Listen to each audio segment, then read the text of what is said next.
Muy buenas noches, señoras, caballeros, bienvenidos al Gato al Agua. Imagínese usted que un día va al teatro y va a ver, por ejemplo, pues, qué sé, el alcalde de Zalamea. Y usted pues, se mete en la obra, está aprendiendo los personajes, lo que es la situación, y de repente cambia el decorado y esa gente empieza a representar, qué sé yo, Casa de Muñecas de Ibsen. Y usted se queda perplejo. Lo más natural es que durante un cierto tiempo usted esté interpretando Casa de Muñecas en términos de el alcalde de Zalamea. Y por tanto cree usted que está entendiendo algo, pero en realidad no está entendiendo nada porque le están engañando. Le han cambiado no el decorado, le han cambiado la historia. Bueno, le cuento esto por lo siguiente. A todos nos está pasando lo mismo hoy en Occidente desde hace unos cuantos años. Nos lo han cambiado todo. Y lo más complicado es tratar de entender qué está pasando exactamente.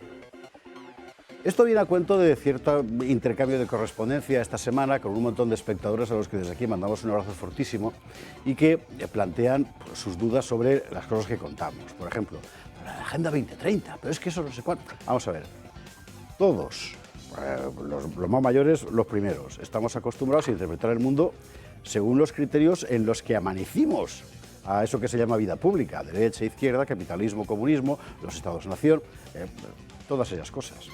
Bueno, todo eso ha cambiado vertiginosamente en los últimos 15-20 años. Se ha creado una situación nueva en la que en realidad los viejos criterios ya solo sirven como vagas orientaciones, pero que sin embargo seguimos utilizando y por supuesto no entendemos gran cosa de lo que está pasando. Y cuando digo no entendemos, primera persona del plural, porque nos pasa a todos. Seguimos pensando derecha, izquierda, que si Pedro Sánchez es comunista. Vamos a ver. No. Sencillamente el mundo ha cambiado y el poder intenta por todos los medios que no entendamos por qué, ni hacia dónde van, ni por qué el PP y el PSOE, por ejemplo, pueden pegarse de dentelladas en la política española y al mismo tiempo contraer nupcias no siempre santas, ¿verdad?, en Bruselas para apoyar a Ursula von der Leyen. Es que ese es el mundo que estamos viviendo. Ese mundo en el que Estados Unidos sigue diciendo que quiere liderar el mundo libre mientras abandona su suerte a los venezolanos en manos de un déspota como Maduro. Ese es el mundo que estamos viviendo.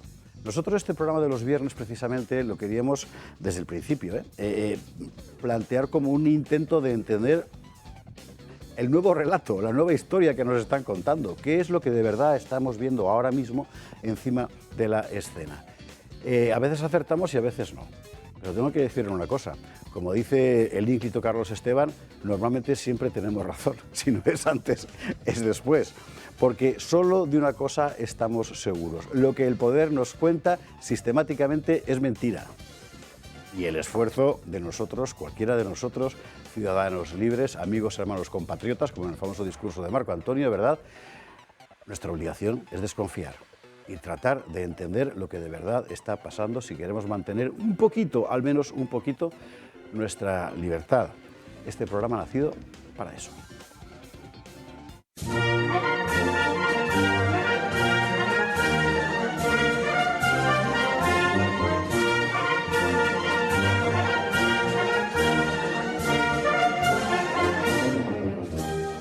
Gato de viernes, gato de húsares, por supuesto esta temporada retomamos este formato especial del Gato al Agua los viernes noche, trataremos de mantenerlo todo el tiempo que sea posible y nos dejen, lo cual va a depender en muy buena medida de usted.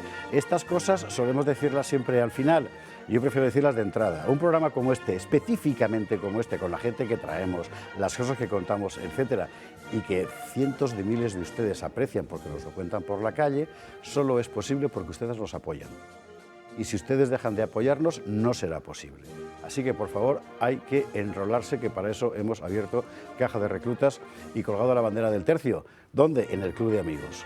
El Club de Amigos es la forma de hacer que este programa siga adelante, que se siga manteniendo para poder seguir contando lo que de verdad pasa en la guerra de Ucrania, lo que de verdad pasa con las vacunas, lo que de verdad pasa con el campo en toda Europa, etcétera, etcétera, etcétera. Lo que de verdad pasa en la política norteamericana, por ejemplo. 916162464. Bueno, y dicho esto, que es absolutamente fundamental, vamos a presentar el menú de hoy en la cantina de los húsares. Titulares. Atentos que viene Pío Moa y va a contarnos la verdadera historia del Partido socialista, tiembla Pedro, tiembla Pollito, temblad todos, porque el libro que acaba de sacar Pío en La Esfera está francamente bien, como todos los suyos, abarrotado de documentación, como todos los suyos. La conversación con él va a valer la pena. Esta semana concedíamos un premio importante, el premio al tonto unánime, al Partido Popular de Mislata por seguir a la izquierda en la retirada de la calle de Víctor Pradera. ¿Por qué el PP le quiere quitar una calle a Víctor Pradera? Pues seguramente porque no saben quién es Víctor Pradera. Así que vamos a aprovechar para recordar quién es Víctor Pradera. Yo quiero recordar que en Madrid también le quitaron la Plaza Vázquez de Mella para dársela a Cerolo. ¿Se acuerda usted del icono gay de la época Zapatero? Bueno, pues precisamente Víctor Pradera y Vázquez de Mella son de la misma órbita. Un señor importantísimo, por cierto, importantísimo también para los editorialistas del País, por razones que contaremos después. Este fin de semana pasado sucedió el típico acontecimiento que era la victoria electoral en Turingia y en la práctica también en Sajonia del partido de derecha soberanista, nacionalista, como usted quiera llamarlo, Alternativa por Alemania. Bueno, vamos a ver.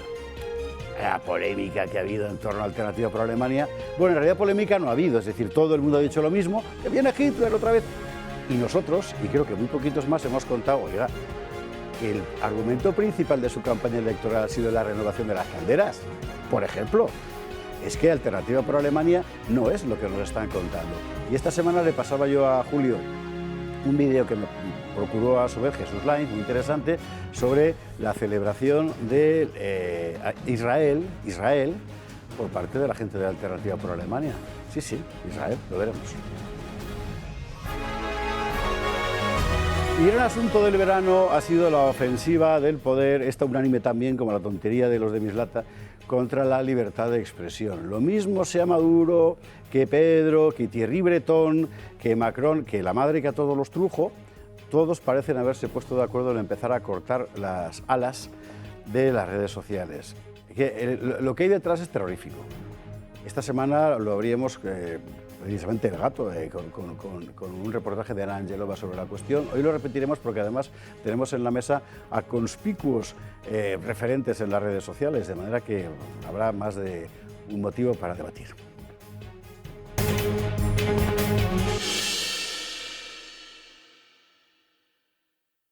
Nuestros contertulios de esta noche, don Pedro Fernández Barbadillo, ¿cómo estás? Pues dispuesto a lo que mande Usía. Eso, así me gusta, sí señor. Este es el espíritu. Alegre y combativo. Sí señor. Y decía comitividad frente al enemigo. Eso es. Oye, hoy es 6 de septiembre y ya que hemos mencionado a Víctor Pradera, pues es que el mismo día de 1936 fue asesinado junto con otros españoles en el cementerio de Polloe de San Sebastián. Exactamente. Primero supo que se había asesinado a su hijo Javier, que el pobre era solo abogado del municipio, del ayuntamiento de San Sebastián. Ese era todo su pecado. Ya ves. Víctor Pradera, este es un asunto es muy importante porque además la derecha española, salvo autores como, por ejemplo, González Cuevas, que yo creo que es el que más tiempo ha dedicado a este asunto, en líneas generales se ignora por completo quiénes son sus ancestros ideológicos. Es más, abomina de ellos, ¿no? Así que le vamos a recordar al Partido Popular quién es Víctor Pradera. Digo que nos vamos a reír. Bueno, que sí. Pedro, bienvenido, buenas noches. Don Carlos Esteban, ¿cómo estás? ¿Qué tal? Muy bien. La derecha no es que ignore, es que aborrece el tener ancestros. ¿Verdad que sí? Sí. O sea, han nacido ayer, siempre, porque se avergüenza de ellos. Ya. Fundamentalmente porque cree en el relato de sus enemigos, que es nacer perdiendo directamente. Eso de defenderse, pues es lo contrario. Ser es rendirse para la derecha. Lo hemos visto esta semana con el asunto Escrivá, ¿no? La primera reacción del Partido Popular ha sido decirle a Sánchez, como Franco, ¿no? Barbadillo recordó, por cierto, en Gaceta quién fue el Navarro Rubio, nada menos. En fin, ¿qué quiere usted que le diga? O sea, comparar a Navarro Rubio con Escrivá, pues es como comparar a... Como que decía Carandell, como comparar a Dios con un catalán. Decía Carandell, ¿eh? Yo no, solo cito. Bueno, Carlos, bienvenido, buenas noches. Don José Antonio Fuster, el espíritu de Cantabria, ¿cómo estás? Santander. De Santander, perdón. O la montaña. Perdón. Ojo, a la montaña. Vamos a dejarlo en la montaña, ni para ti ni para mí. Eso, venga. Ahí está. ¿Qué tal? Pues bien, lo que pasa es que un poco decepcionado con tu editorial. Cuando has dicho a veces acertamos y a veces no. ¿Cuándo no? Cuando no, efectivamente. Pues cuando todavía no hemos acertado. Ah, vale, entonces sí. Entonces, vale, Claro. me lo creo. Oye, lo que decía Carlos tiene toda la razón del mundo, porque hace como 20 años me acuerdo que escribí yo una cosa diciendo que el Partido Socialista, o sea, nos había instalado a todos en la idea de que España comenzaba en 1978, ahora es un poco más tarde, pero el Partido Popular es verdad que ya ni en el 78. O sea, España nace, no sé muy bien a dónde. ¿Os acordáis del centenario de Fraga? ¿Tú te acuerdas de una película Nada, no hay nada. hace ya bastantes años? Que era un tipo que se olvidaba, tenía una memoria de 5 minutos, no sabía. Sí, pues sí, sí. Eso es, Qué bueno. esa es la parábola de la, Ya, de la derecha. pero ese tipo se escribía cosas en el cuerpo Sí. para recordarse. O sea, se mira nos el borra, interior del se tal. nos borra. Mira esto, en el Partido Popular se lo borra todo. Con láser. Bueno, para recordar, abrimos materia, abrimos programa con un tema y además, que completar la presentación de la mesa, concierto, lo anunciábamos ayer en El Gato, hoy tenemos aquí al protagonista, en el Valle de los Caídos, concierto de música sacra, para el Valle de los Caídos. Aurelio Gutiérrez, muy buenas noches, ¿cómo estás? Muy buenas noches, José Javier, muchas gracias por la invitación. No solo soy yo el protagonista, también Lidia Galasova. Galasova y Elisabetta, desde aquí para las dos un beso enorme. Efectivamente, sí. Y habría quedado mucho mejor estando aquí Lidia y Elisabetta que él, pero bueno, al fin y al cabo... He tenido que venir yo. Bueno, tú eres barítono. Yo soy tenor. Tú eres tenor, perdóname. Tenemos el cartel, ¿verdad? El cartel del concierto. El que recordábamos ayer, efectivamente. Tenor Aurelio Gutiérrez, ¿eres tú? Elisabetta Sauti al órgano y Lidia Galasova a la voz como soprano. Bach, Händel, Rossini y César Franck en el Entre otros, sí. en el también, repertorio. También está ¿Qué vais a...? Gounod, Bizet. Bien, pues obras clásicas del repertorio, arias importantes de tenor y de soprano y bueno, de todos estos autores.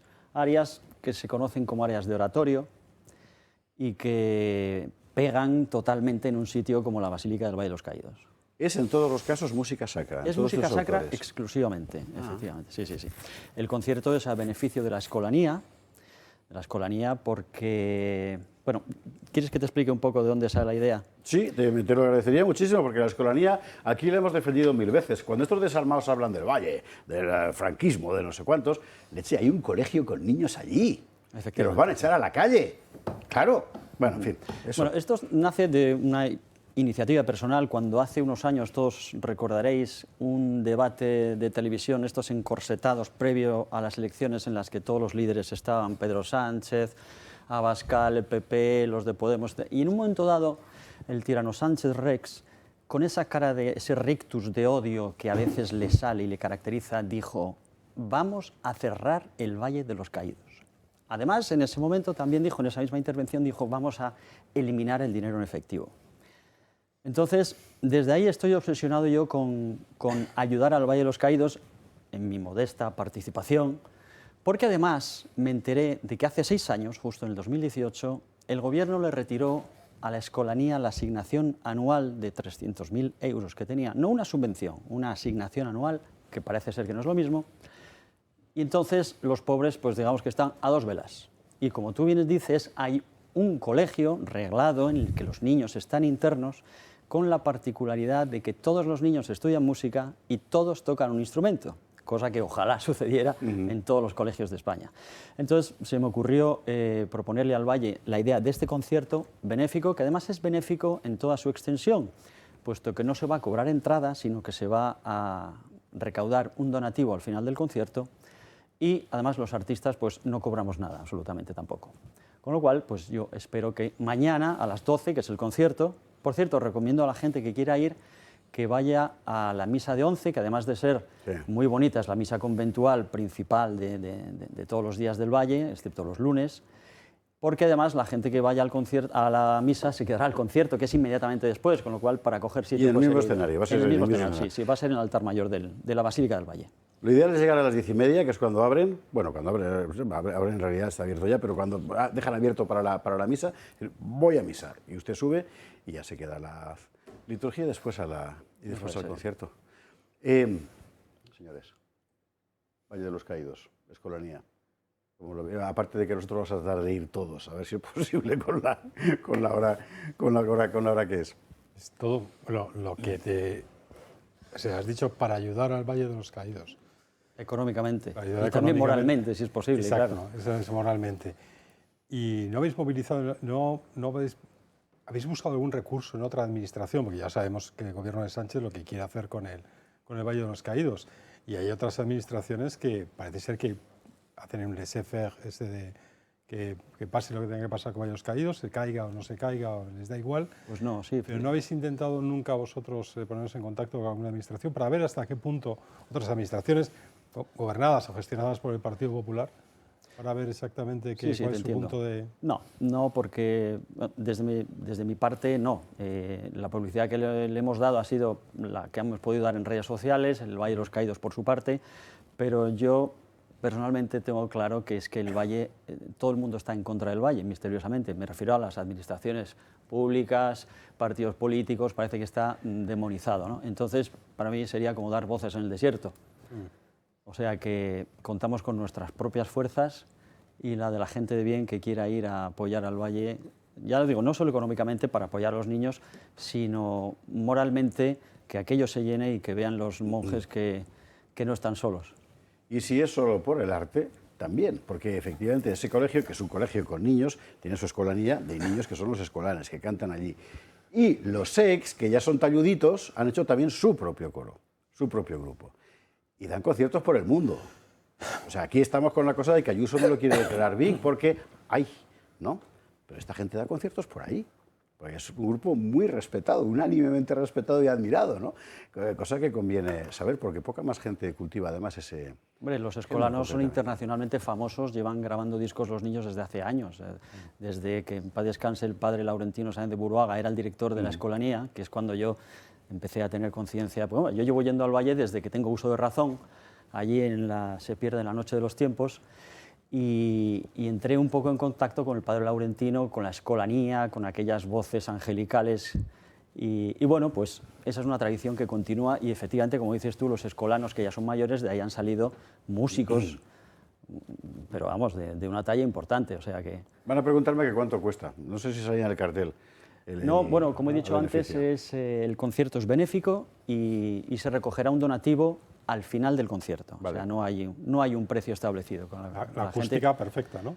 Pues fíjate, es tan perfecta que puede ser incluso mala. No te digo la de ensayos que hemos tenido que hacer para encontrar el punto justo de una resonancia óptima, porque es tan grande y tan descomunal la resonancia, la acústica del Valle de los Caídos, de la Basílica, que se oye demasiado eco, ¿no? Entonces hemos tenido que encontrar un punto, detrás no podíamos...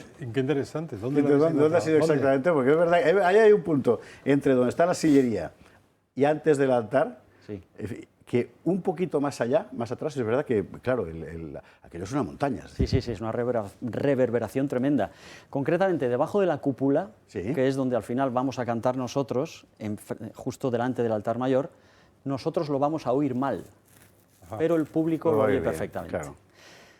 Como sabéis, en el año 2000 el Valle sufrió un atentado, sí, una bomba que destrozó la consola principal del órgano, un órgano de organería española, Sociedad Anónima, que tenía un sonido fantástico, desde entonces está inutilizado. Entonces, el órgano que suplió a ese y que está en el coro, que es un órgano provisional, pero claro, como en esta España todo lo que es provisional al final se queda siendo permanente, pues desde ahí tampoco se podía cantar. Primero porque, no ya por el efecto del público que no ve a los artistas, sino porque no se oye bien. Desde ahí no se oye bien. No es lo mismo que cante el coro que una voz solista, ¿no? Entonces, la voz intercepta con la cúpula, es un desastre, no se podía poner, además un micro quedaba mal, distorsionaba, bueno.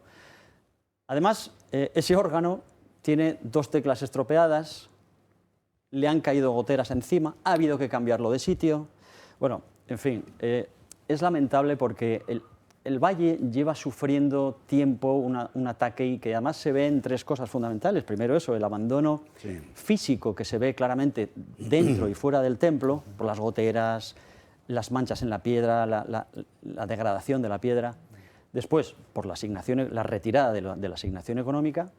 Y en tercer lugar, por las profanaciones que se siguen llevando a cabo hoy en día allí. Entonces, pues, bueno, son una serie de circunstancias. Bueno, pero perdona, que me lío. Volviendo a la acústica. Entonces, volviendo a la acústica, hemos encontrado un punto que es justo delante del altar mayor y desde allí vamos a hacer el concierto. Al final habrá una pequeña microfonación para que se oiga más claramente, pero ya hemos encontrado afortunadamente el punto justo, sí. No ha interrumpido Aurelio cuando estaba hablando todo esto del valle, o de las goteras, o no sé qué, y ese aspecto terrorífico de abandono y de miseria, porque me parece que es importante que todo el mundo lo sepa. Al final, eso está saliendo adelante por la comunidad benedictina, por los Amigos del Valle, por la Asociación de Defensa del Valle de los Caídos, por la gente que buenamente, como Aurelio, organiza ese tipo de cosas, que permite que ciudadanos particulares contribuyan al mantenimiento de uno de los monumentos más importantes del patrimonio cultural europeo. Esa es la auténtica vergüenza que cae no solo sobre el gobierno, ¿verdad?, sino también sobre todos aquellos que, pudiendo evitarlo, sin embargo, consienten que esto sea así. Y no estoy mirando ni a la Conferencia Episcopal ni a la Comunidad de Madrid. Eso lo piensa usted solo. Y tiene usted razón.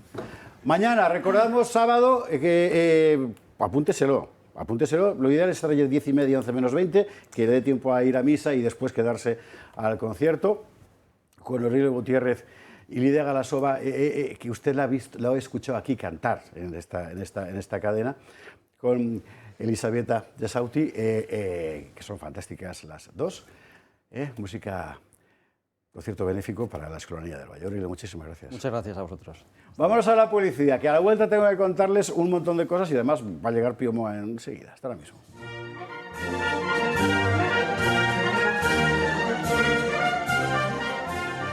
Estamos de vuelta, gato de viernes, gato de húsares. Tengo que contar una cosa, hablamos antes del Club de Amigos. Atentos a las nuevas actividades del club. ¿Por qué lo digo? Bueno, por varias cosas. Primero, libro. Hay libro nuevo. Usted sabe que, aquí, el doctor Manuel de la Peña está predicando nada menos que esto.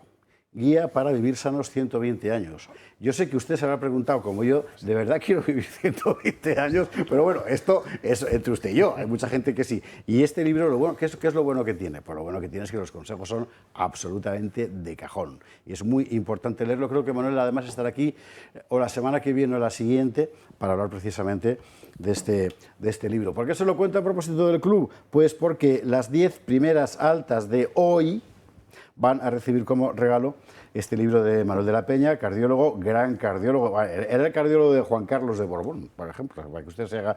Y otra cosa, ¿no? Pero el corazón le ha funcionado muy bien siempre.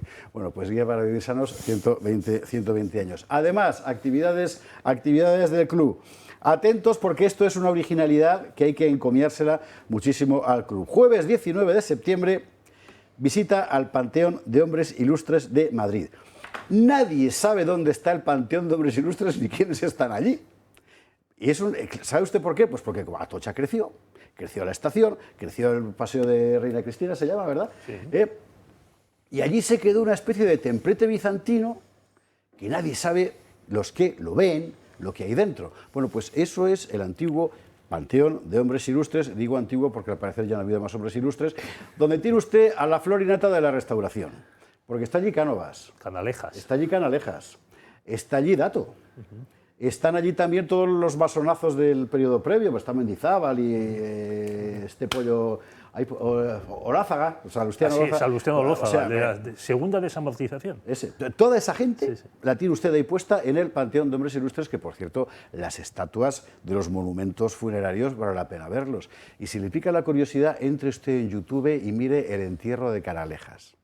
Aparte de constatar la cara de acojone que tenían todos, todo el mundo que estaba allí viéndolo, cómo se llevan el cortejo al Panteón de Hombres Ilustres. Pues ahí es donde el Club de Amigos va a organizar esta visita con la Basílica de Atocha, que está al ladito. Y luego, la semana siguiente, el 26, en Guadalajara, una visita al Palacio del Duque del Infantado. Pero como esta es otra historia, la vamos a contar en su momento. Apuntarse ya, 916162464. Inmediatamente después de que empezaran a enterrar gente en el Panteón de Hombres Ilustres, empezaron a matar gente que ya no enterraban en ningún lado. ¿Cuándo? Aquí. A partir de los acontecimientos que se desencadenaron después de la proclamación de la Segunda República y sobre todo de su naufragio.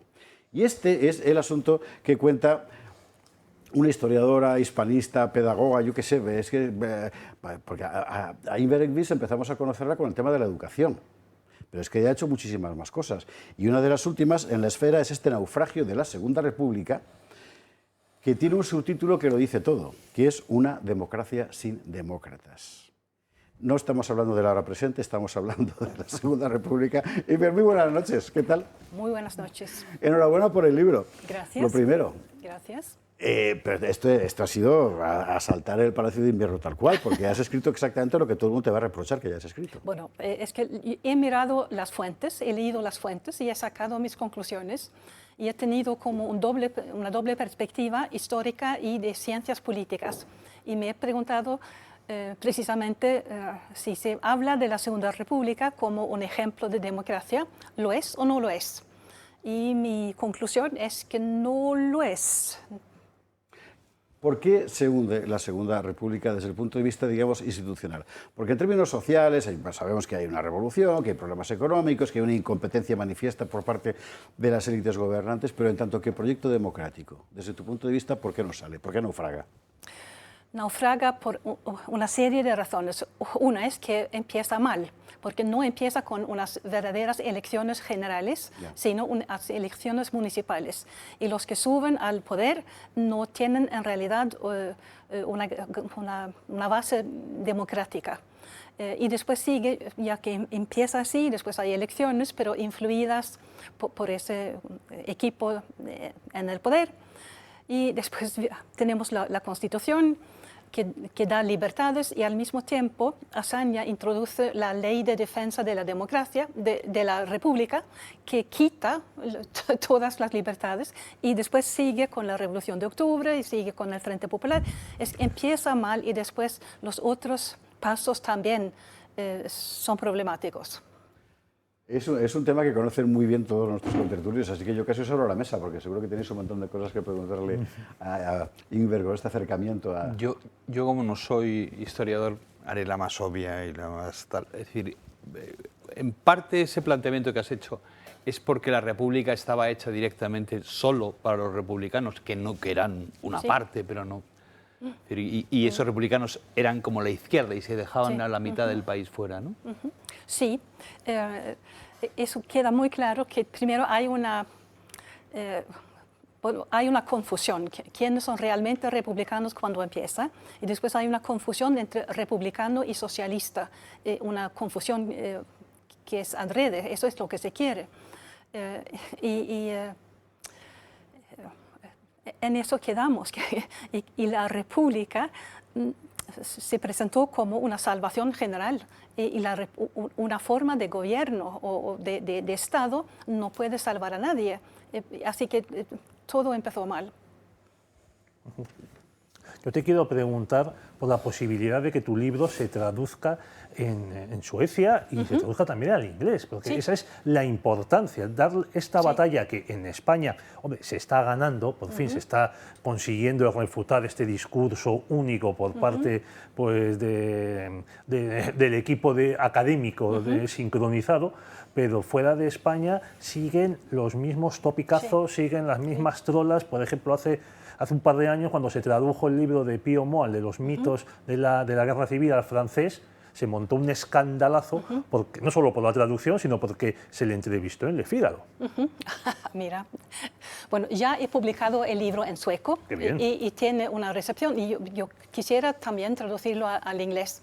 Pero es lo que dijo uno de los periodistas, en realidad profesor de literatura, que reseñó el libro. Incluyó en la reseña una lista larga de todos los autores suecos que habían pensado que esto era una batalla entre fascistas y demócratas, que más bien eran todos. Y lo que dijo, después de haber leído mi libro y 2 o 3 otros más, dijo que es tiempo de cambiar los libros de texto. Nos hemos equivocado, esto Qué no es así. pragmáticos los suecos. Sí. Bueno, esperemos que lleguen a hacerlo. Sí. También había leído, hay libros nuevos sobre Willy Münzenberger, que fue el jefe del comité. Y después Perdón, acabamos de hacer lo que nos reprocha todo el mundo en este programa, que es que una autora que conoce la materia da un nombre que nosotros conocemos, decimos enseguida sí, hombre, sin que el espectador oiga qué nombre acaba de decir, y tiene usted toda la razón, somos unos pedantes insoportables. Willy Münzenberger. agente de la Comintern, fundamentalmente, Sí. genio de la propaganda, Sí. que además muy activo en aquí durante la época de la Guerra Civil. Sí. Sí, y, por ejemplo, el catedrático periodista que escribió sobre el libro dijo que había leído ese otro ensayo sobre Münzenberger, había releído el libro de Arthur Köstler en Málaga, que se arrepintió de haber seguido a Stalin, y después había leído el libro mío, y entonces dijo al final, es posible que tenga que cambiar. Es Qué posible bueno. que los libros de Eso solo texto puede tienen pasar que en Suecia, cambiar. ¿verdad? Aquí en España Eso no pasaría jamás. efectivamente. Sí, sí. Münzenberg decía eso del ejército de los idiotas de Sí, buena voluntad. sí, sí. Nosotros tenemos muchísimos en España de este tipo. Y es más, hablando de la Segunda República, la propia derecha sitúa, bueno, para no meterse en demasiados charcos, el naufragio de la República en la victoria del Frente Popular. Pero eso no es la verdad. ¿Cuándo dirías tú que es el naufragio, que todo naufragio empieza por una vía de agua importante? ¿Cuál es la principal vía de agua que conduce al naufragio de la Segunda República? Bueno, empieza desde el comienzo, lo digo otra vez. Muchos dicen que es la Revolución de Octubre y es una posibilidad, pero empieza desde el comienzo. Todo empieza mal. Y la gente en general no se acuerda de que el grupo que entra a gobernar había intentado antes hacer un golpe militar. Apenas unos meses antes, efectivamente. Entonces, si les da lo mismo entrar al poder por un golpe militar o por unas elecciones municipales, les da lo mismo. Pero es el colmo. Pero sí que es verdad que había una ilusión. Era una ilusión. Sí. Había un entusiasmo Sí. en el pueblo español Sí. con la idea de la República. Sí. El mismo tipo, yo creo que el mismo que agita la bandera republicana en esta Que concentración en la fusilaron, Puerta del Sol, Moïno. luego es fusilado. O sea que no. Primero se sublevó en julio del 36 en Alcalá de Henares. Eso es a lo que me refiero. Que quiere decir que Le capturaron y le Así, en la fusilaron. famosa fotografía esta de la Puerta del Sol. ese tipo que enarbona Sí. la bandera republicana acaba siendo, Ajá. está en el bando sublevado, ¿no? Sí, el teniente Pedro Moïno. Eso es. Oh. Entonces, Todo bien. si todo ese entusiasmo, lo sabemos, desde Sí. la conjura de San Sebastián hasta hay un momento en el que ya los intelectuales, más sí, o menos, sí. Marañón, Pérez Ayala, todos los demás, Ortega por señaladamente, supuesto, claro, que se baja. deciden que esta república no era esto, no era esto. Sí. ¿En qué momento, o sea, cuándo es la ley de la defensa de la república, qué es lo que, aparte del comienzo que ya empieza mal, es verdad, sus orígenes, se jodió el Perú? pero ¿cuándo se jodió el Perú? Yo Gracias. creo que podemos hablar ya del año 31, porque Ortega y los suyos vieron en el Congreso de Diputados que no era la discusión que ellos habían querido tener, tranquila y sobre datos. Ya vieron allí que había gritos y insultos. Y además siguieron los atentados de los anarquistas. Entonces Sí, la por gente cierto. común tenía problemas. La iglesia, con la quema de conventos, un mes después sabía que esto no iba bien. Los militares, después de unos meses de dudas, vieron que había una hostilidad hacia el ejército y también los empresarios se quejaron de que había demasiadas huelgas y esto se debía resolver. Así que ya medio año más tarde había problemas. Y los problemas que después nunca se resolvieron sobre la Iglesia y sobre Cataluña, y que, se convierte en un problema que sigue allí. La derecha- perdón. No te dale, perdóname, José Antonio. No, es que según estabas contándolo, yo a veces ves el paisaje y la impresión que te da es que en realidad todo el mundo estaba engañado respecto al socio. Sí. Es decir, allí llegan señorones de la derecha, Sí. como Alcalá Zamora, por ejemplo, o Miguel Maura, que son de la derecha, derechona, ¿verdad?, a proclamar la República.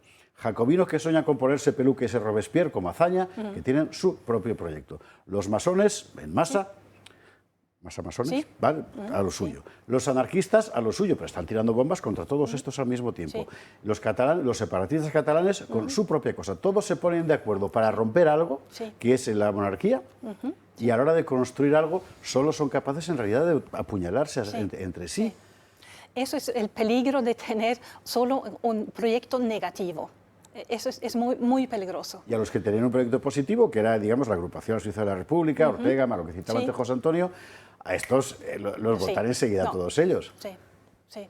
No, y quizá también una esperanza exagerada de que esto iba a resolver algo. Y no. Ay, qué bueno es ese tema que sacas, porque es otra... Yo prometo que me callo ya. Pero es que yo, según relees y tal, y en mi último libro, Te voy a contar tu historia, al final es la conclusión que saqué después de haberos leído mucho a todos, ¿eh? O sea, hay un problema de incompetencia personal muy notable, ¿eh? Sí. O sea, son auténticos boronos los que se hacen con el poder. Sí.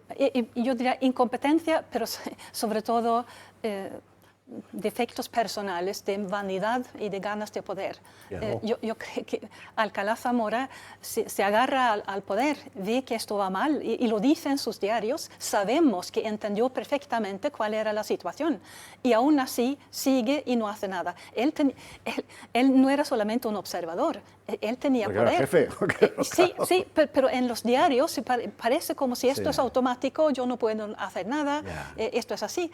Y Azaña también sabía perfectamente. Exacto, le pasa lo mismo en los diarios, es verdad. Sí, Azaña y Alcalá Zamora sabían perfectamente, hubieran podido hacer algo y apoyaron a la izquierda revolucionaria. No, esto no. Pues sobre la incompetencia quisiera contar una anécdota divertida, que es que en el primer gobierno le nombran a Marcelino Domingo ministro de Agricultura para hacer la reforma agraria. Y durante un debate en las Cortes se levanta, sale, busca a un asesor del Ministerio de Agricultura, que esto lo comenta Juan Velarde, y le pregunta, oiga usted, ¿qué son los bienes comunales? Y de estas, pues hay cantidad de ellas, es decir, hay un elemento de incompetencia tremendo que también lo vio Josep Pla. Yo te quería preguntar, o sea, Suecia, en el año 31, claro, es una monarquía y con gobierno socialdemócrata. Supongo que se vería la proclamación de la República en España pues con optimismo y con cierta amistad hacia el nuevo gobierno, ¿no? Es posible, pero lo cierto es que no se habló tanto de España. A nadie le importaba un dedo lo que pasa aquí, pero es así. Así que no queda como elementos importantes en la historia. Claro. Es más tarde, con la guerra civil y con el Partido Comunista que intenta reclutar a comunistas para las brigadas internacionales. Interesante. Y se van, no sé, 600, 700 o algo así. Pero en Suecia generalmente no es conocido que esto se hace a través del Partido Comunista, sino también en Suecia dicen que son luchadores por la libertad. Sí. Igual que en el Reino Unido, etc. Y es que este asunto que ha contado Pedro Eiber es interesantísimo porque en buena parte hoy la perspectiva de los españoles de hoy sobre la Segunda República no es sobre lo que realmente pasó aquí, en este mismo suelo, sino sobre todo el relato construido en la posguerra mundial acerca de lo que fue aquello, construido muy fundamentalmente por Hemingway, izquierda, claro. Hemingway, ¿cuánto daño ha hecho Hemingway? Esos toros de Pamplona, que poco avisos estuvieron. Por eso es tan importante este libro. Lo digo en español para que usted lo reconozca fácilmente en la librería, Ingvar Enquist. Y si usted quiere saber cómo se pronuncia en sueco, ya nos lo dice. Inger Enquist. O sea, Ingvar Enquist. El naufragio de la Segunda República, una democracia sin demócratas. Esfera de los Lindos. ¿Puedo hacer la pregunta más complicada? A ver. ¿El alzamiento era inevitable? Claro. Si uno mira atrás, sí, claro. Y sabemos que, por ejemplo, el propio Franco fue muy cauto y no creyó en aquello. Sí. En cada momento, y en esto comparto la opinión de Stanley Payne, que también dice, claro que fue evitable. Y él habla hasta el mes de abril, el mes de mayo. Si alguien hubiera intentando frenar aquello, y claro, más en conexión con las elecciones del febrero, si alguien había cortado allí, o si Alcalá Zamora no hubiera convocado elecciones, o en el otoño, si Alcalá Zamora no había empezado a nombrar presidentes del Consejo sin apoyo en el Parlamento. O antes, si hubiera dejado de entrar a la cena desde el principio, o antes, sí. Eso. Claro, y esto cuando se lo cuentas a tus amigos suecos en una cena, Sí. Supongo que se quedarán sorprendidos, porque comparten esta parte de la propaganda. Se quedan sorprendidos y les parece... casi siempre dicen que yo había oído otra historia y es más bien una historia muy sencilla de los buenos contra los malos, claro. y nada más. Entonces digo que aquí yo tengo más noticias para ustedes, Hasta hay algún lector que me ha escrito un email diciendo, gracias por contarnos eso, no lo sabíamos. Es que yo estoy convencido de que muchos de ustedes, a quien le regalen este libro, va a contestar lo mismo. Un libro que además tiene la ventaja de que es breve, corto, absolutamente pedagógico y didáctico, va punto por punto, año tras año, contando los acontecimientos fundamentales y mostrando un camino que efectivamente era el camino del naufragio, el naufragio de la Segunda República. Iber, muchísimas gracias por estar con nosotros, un placer como siempre. Gracias por invitarme. Nos vamos a la publicidad y a la vuelta vamos a seguir con un vástago del mismo tronco. Pío Moa. Muy bien. El PSOE en la historia de España. O sea, es que al final, ¿qué es que no se cita? Oye. Ahora mismo. Bien.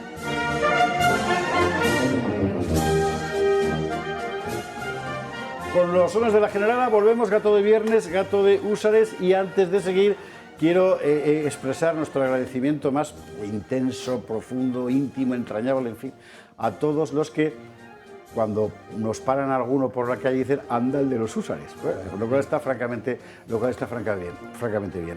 De manera muy especial a todos los que, a partir del gesto pionero de la madrina del programa, Paz, mandando un húsar tal cual, empezasteis a mandar toda esta gigantesca juguetería que tenemos aquí, donde hay dragones de cuera como los de Ignacio Bracht, legionarios, más madrina, templarios, almogávares, soldados de los tercios, húsares de Almansa, guardias civiles, hasta un Blas de Lezo, en fin, y una falcata ibérica en pequeñito. Y más, porque nos ha mandado fotos de más cosas que está preparando más amigos, o sea que, en fin, no os voy a mencionar a todos porque si no nos quedaríamos sin programa. Prometo que la semana que viene traigo la lista para dar las gracias de verdad más emocionadas a todos y cada uno de vosotros por este apoyo, como a nuestro padrino Augusto Ferrer Dalmau, que nos presta sus cuadros para que vistamos siempre eso que Pío Moa con su inglés llamaría el video wall, el videomuro, la videopared de este programa. Pío Moa, muy buenas noches. Hola, ¿cómo estás? buenas noches. Pío Moa, que saca libro, atención, el PSOE en la historia de España. ¿Quería usted caldo? Pues helo aquí. ¿Qué es este libro? Pues mire, algo que había que contar, porque yo creo que contra el PSOE ya hemos despotricado todos, incluso Cebrián el otro día en The Objective, ¿verdad? No es la primera vez. Pero documentarlo es lo más importante, sobre todo para aquellos que piensan de, si el PSOE fuera como era antes.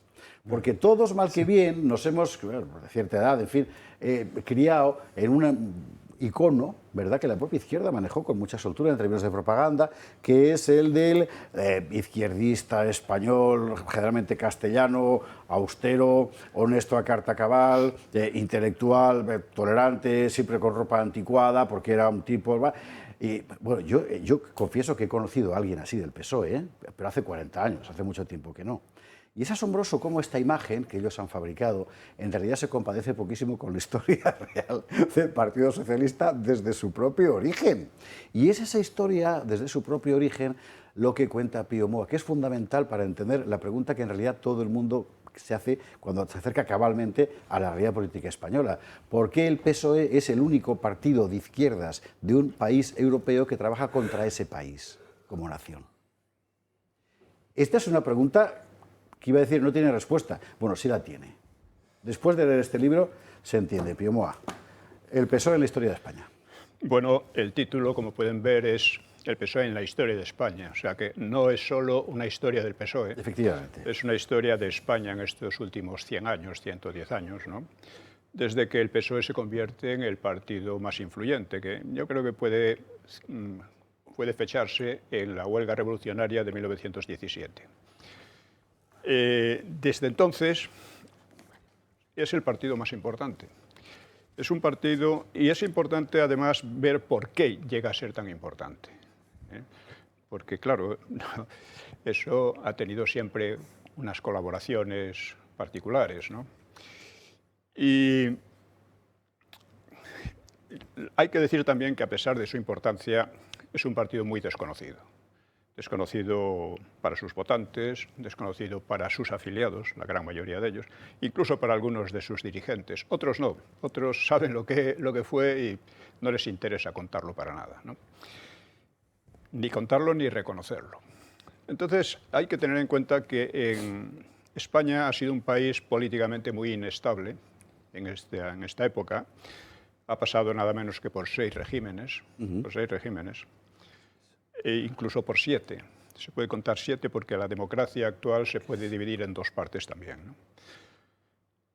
Primero es la restauración, un régimen liberal en el que nace el PSOE, lo que pasa es que durante 30 años es un partido insignificante, ¿no?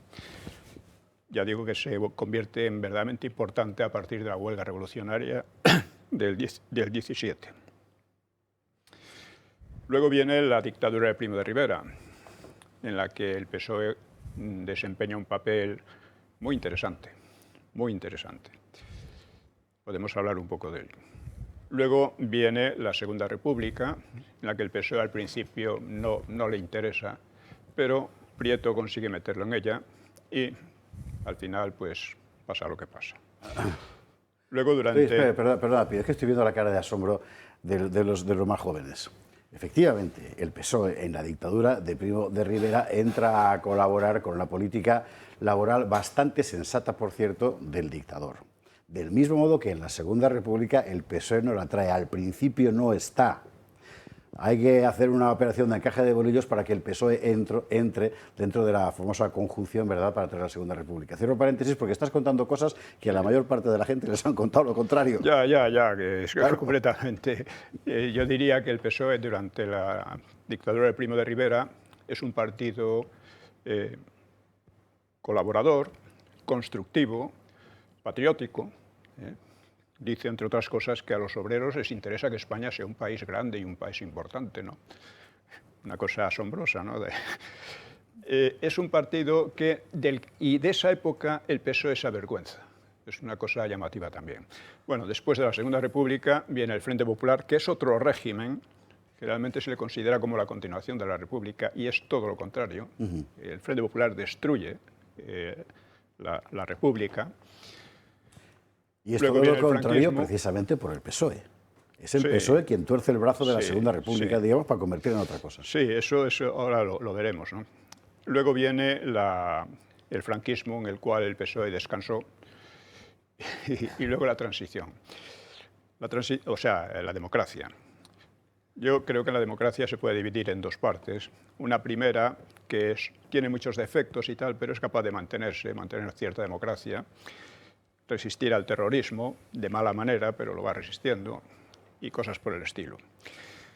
Pero en 2002, la democracia viene del franquismo, organizada por los franquistas, por una razón muy simple, porque la oposición al franquismo no era democrática, era fundamentalmente comunista, o una oposición que yo llamo ahí en el libro la oposición zascandil, que venía del propio régimen, vivía muy bien y realmente eran gestos un poco con vistas a cuando se muera Franco tenemos que hacer algo, ¿no? Hay que hacer carrera política.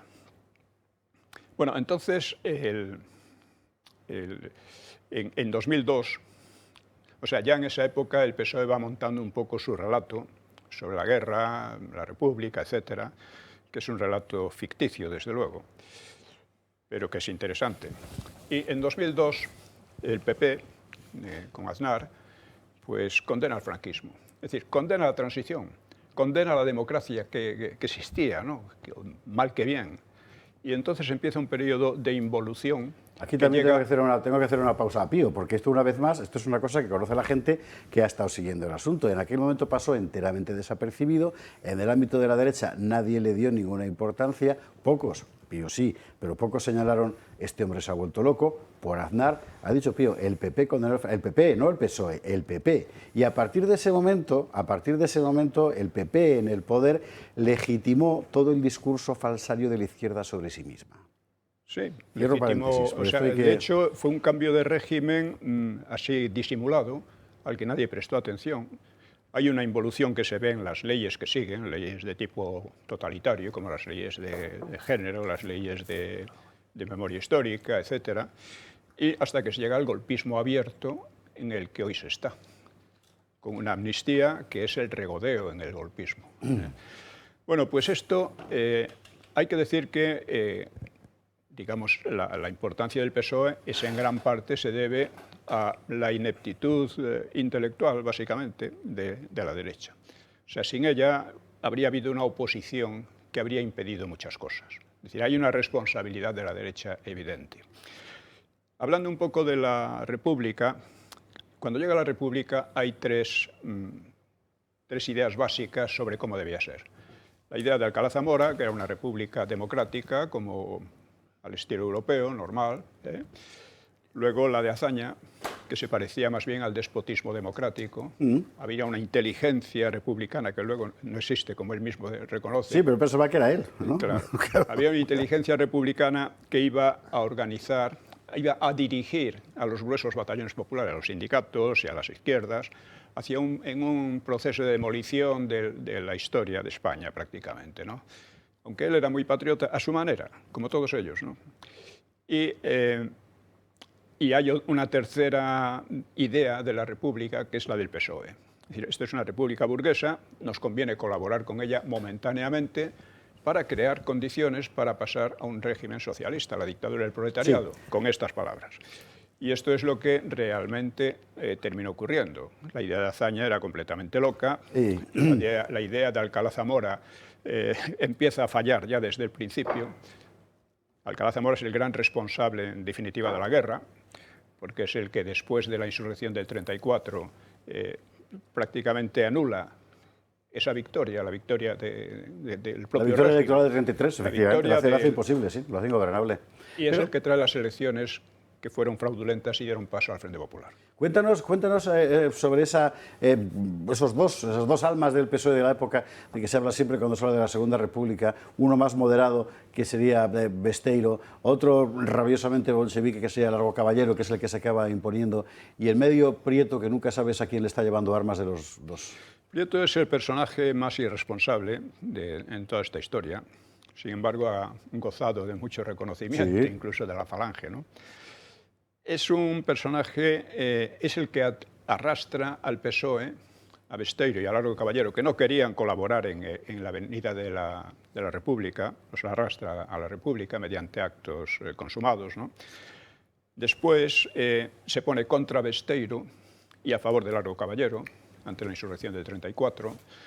Luego en fin, probablemente es el que está detrás del asesinato de Calvo Sotelo, con toda probabilidad, vamos, se puede casi afirmar por completo, ¿no?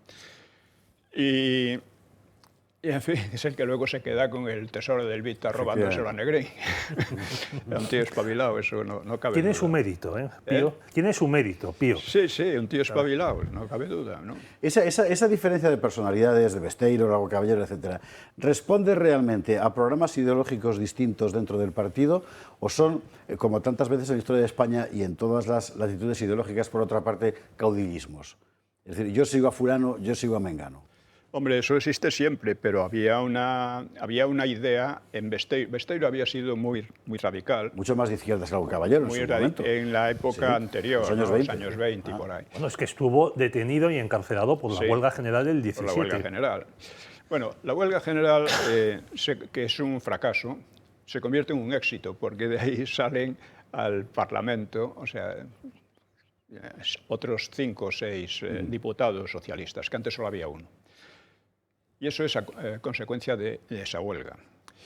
Luego hay un tema que trato también, y es que, como decía Julián Marías, el problema del PSOE es que tiene una idea negativa de la historia de España. Pero esto ha sido algo, ha sido una especie de enfermedad política generalizada, y quizás los peores de todos han sido los llamados regeneracionistas, tipo Ortega y Gasset, Azaña, Costa y todos ellos. Todos ellos eran patriotas a su manera, querían europeizar España, hacer de España un país, en fin, menos retrasado, en fin, estas cosas. ¿Cuál era el problema?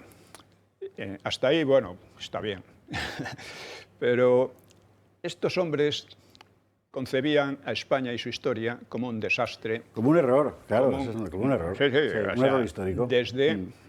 Y sobre todo en la época más importante de España, exacto, la época en que España cambia la historia de la humanidad, que es en el siglo XVI, con el cruce del Atlántico y del Pacífico, y crea una nueva era. Eso Azaña lo explica, lo dice en una frase determinante. Un imperio de frailes y mendigos alineado con superstición y miseria. Esta idea ya inutiliza todo, porque además hace para los separatismos el viene muy bien. Si España es un desastre, vámonos de ahí. Vamos a romperla. Vámonos cuanto antes. Azaña dice literalmente, así como hay personas que heredan la sífilis, España ha heredado su historia. Sí. O sea, este es el nivel, ¿eh? Claro. Ha heredado su historia. Bueno, eso quiero decir que el PSOE trabaja en una época en que estas ideas, que proceden de la leyenda negra, obviamente, por cierto que la ideología woke es una expansión de la leyenda negra española a todo Occidente. Viene a ser eso, ¿no? Bueno, pues, o sea que los países que han cultivado esa leyenda también contra España están ahora sufriéndola un poco en sus carnes, ¿no? Pero quiero decir que si no se entiende todo este conjunto de situaciones en la derecha, en la izquierda y en lo intermedio, lo que podía ser el centro, podía ser Alcalá Zamora, pues no se entiende por qué el PSOE llega a ser un partido tan importante. Tan determinante. José Antonio. Bien, una pregunta. Ahora mismo estamos viendo que el PSOE está avanzando en lo que ellos llaman la España federal o un Estado federal. Sí. Y hay mucha gente que cree que esto es algo nuevo. ¿Exactamente desde cuándo? Porque yo tampoco acabo de creerme eso que cuenta la derecha, de que hay un Felipe González Bueno, de que el proyecto no es antiguo. Sí. Una cosa que tiene el PSOE es la idea confederal desde 1918. En 1918 termina la Primera Guerra Mundial y se expande esta especie de ideología de Wilson, según la cual, en fin, el mundo va a ser pacífico en adelante gracias a la autodeterminación, en otras cosas, ¿no? La autodeterminación de las naciones. Entonces, claro, eso a los separatistas les viene muy bien. Ahí cito a Cambó, que explica muy bien cómo de repente, o sea, no solo fue la Revolución Rusa, fue la Revolución de Wilson, puede decirse, ¿no? Que planteaba, dice, todo el mundo creía que todos sus sueños y todos sus anhelos iban a hacerse realidad enseguida, después de la Primera Guerra Mundial. Y claro, dice, era inútil intentar rebatirlos porque estaban obsesionados, ¿no? Y esto es cuando, por ejemplo, se desarrolla un poco, no ya los separatismos que venían un poco de antes, ¿no? De vasco y catalán, el andaluz, etcétera, ¿no? Y hay un congreso, no sé si el 12 o 13 congreso, en 1918, en el que el PSOE dice que España debe ser una confederación de naciones. Esto es muy importante porque no quiere decirse que eso haya seguido durante toda su historia, pero ha seguido unas veces con más fuerza, otras con menos. Por ejemplo, con Felipe González perdió un poco esa idea, ¿no? Fue un poco más nacional. Con Zapatero y con Sánchez, pues mucho más, ¿no? Van por ahí directamente, ¿no? Esto es lo que permite que, por ejemplo, en el 34 sea una insurrección fundamentalmente socialista y separatista catalana. Y esto es una línea que a veces sutil y otras veces fuerte, actualmente muy fuerte. En la República se hizo más fuerte también, y como demuestra la insurrección del 34, entre otras cosas. También durante la Restauración ocurren estas cosas. Hay una especie de alianza formal o informal entre el PSOE y los separatistas catalanes. Los vascos no le gustaban porque eran católicos, pero con los catalanes sí.